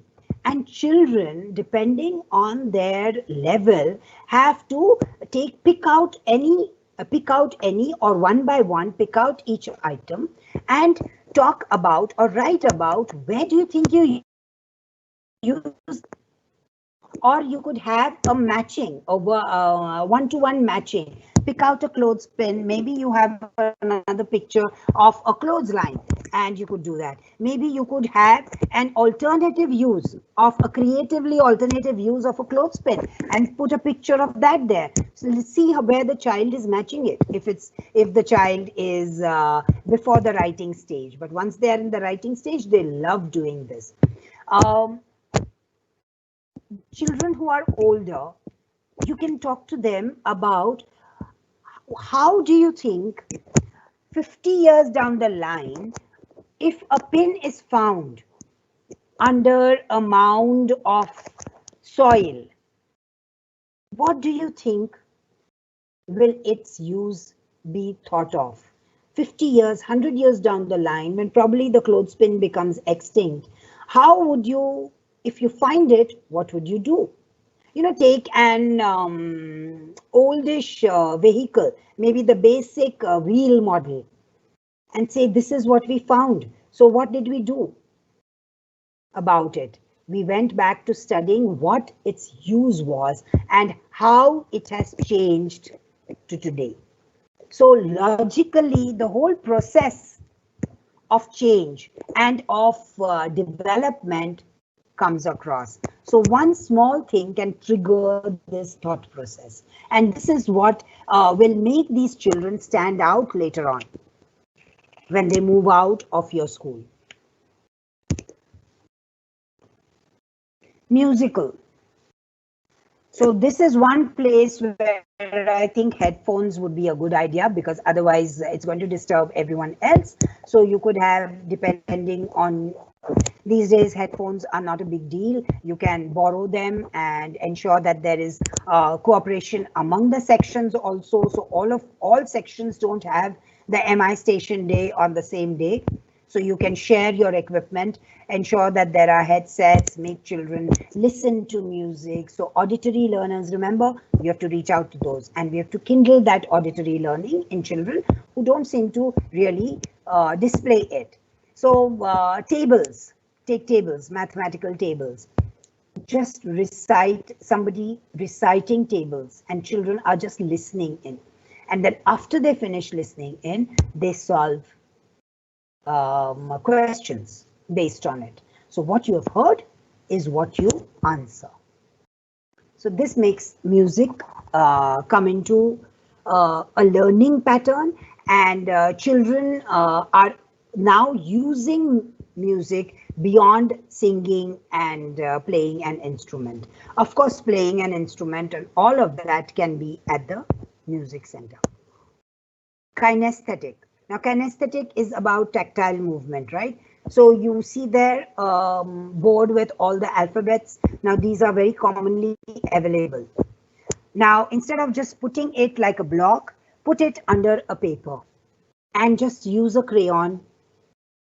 The etching technique that we all learn and in our craft work can be used there, and the letter comes up. So you can get your spelling list. You can choose a word, put a blank piece of paper over the first letter, use it. Choose another word. Suppose I'm spelling cat. I pick out a C, I rub it, the C appears. Then I pick out an A, I rub on the A on the paper and put the alphabet below, and the A appears. So I am doing tactile work. I am doing hands-on learning. Of course, your blocks and everything else will always be there at this session, but at this station. So this is something new that I wish to share.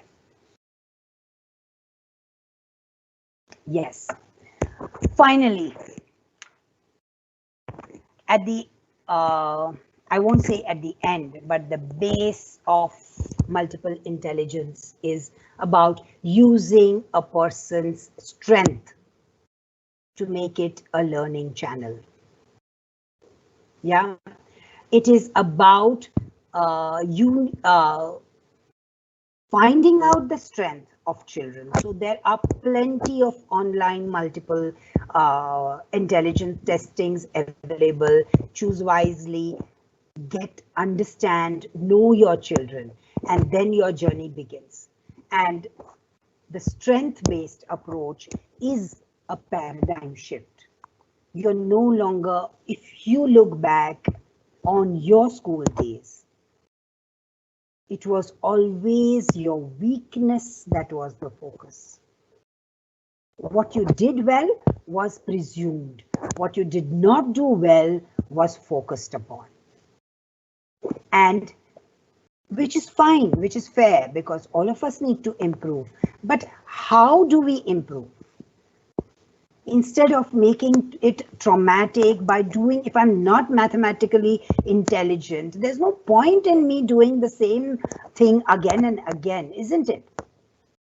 So if you know my strength, if you know my learning channel, you will be able to help me as a teacher the way I can accept and implement that help and that technique, right? So it is about using your strength. See, when we talk about using strength, the criticism is that you can't ignore your weaknesses. It's not right. But we are not saying ignore. We are saying acknowledge your weakness, but don't glorify your weakness. You have to overcome it, right? And how do you overcome it? Not by doing the same thing again and again, but by reaching to it with your learning channel, with your preferred learning channel, right? So this is the strength-based approach, and this is what makes learning meaningful, valuable. It adds value, and a child learns pleasantly, effortlessly. So thank you all for being a very, very patient, I presume, a very, very patient audience, because I have not been able to see you all, but I hope I have been meaningful to each one of you, and you take away at least some of this to your classes, if not tomorrow, the next week. And I would like to end with a video. Again, one of my very, very favorites that I feel just kind of tells you about the importance, the urgent need for this theory to come into our classes. So, Batul ma'am, over to you for the video.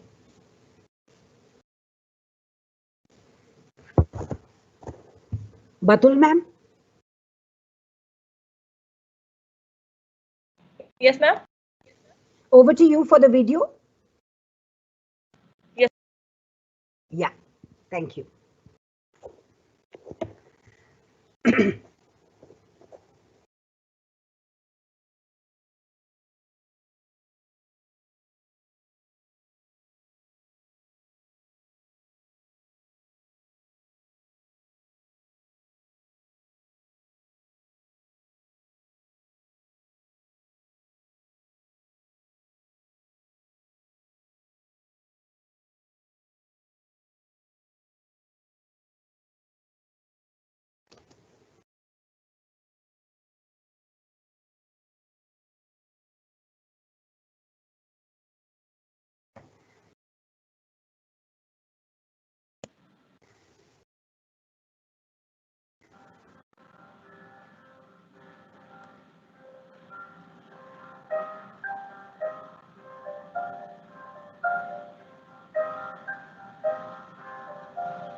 So thank you all very much.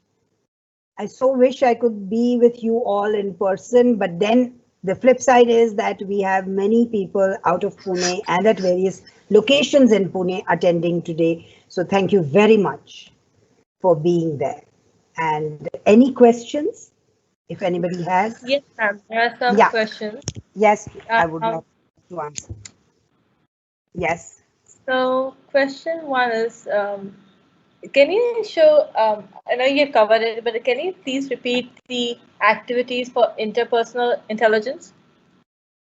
Activities for interpersonal intelligence. All right. So interpersonal. So interpersonal is about thriving in group work. It's about working in a team. Yeah. So let me get back to it. I will just share that slide again with you. Yeah. This is intra.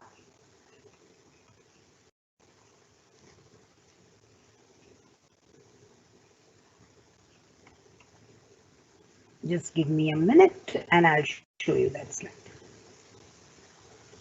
Yeah, here you go. So they are, anything that is with communication. So doing group work, discussing as a team and coming up with answers. Cooperative learning strategies. I mean, just think of any cooperative learning strategies and it will work for this intelligence. You know, the buddy system of learning. Yeah, the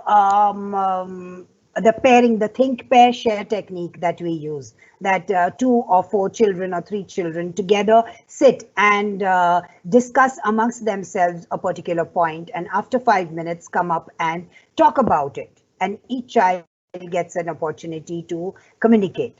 This is one thing. Any other activity or for for organizing, you know, these are children who love organizing stuff. You know, so, the way they organize activities in the class. You can see by the way they come up with other children, like I shared, you know, come as going along with a friend, the ability to put forth their ideas. Now, this is a child, you know, who will probably tell you why why he or she doesn't like a cucumber, and be very clear and precise about it. And or the other way, you know, why you must eat. And because I like it, you should too. So this is interpersonal, because the empathy in these children is very high. I can, if I have this intelligence, I can put myself in another person's shoes and be able to think and do things that work well with you. So it's very easy for me with this intelligence to impress people. The nurturing bit, all of this is there in interpersonal intelligence. Yes. How do we create intra-personal station for preschool? Yes.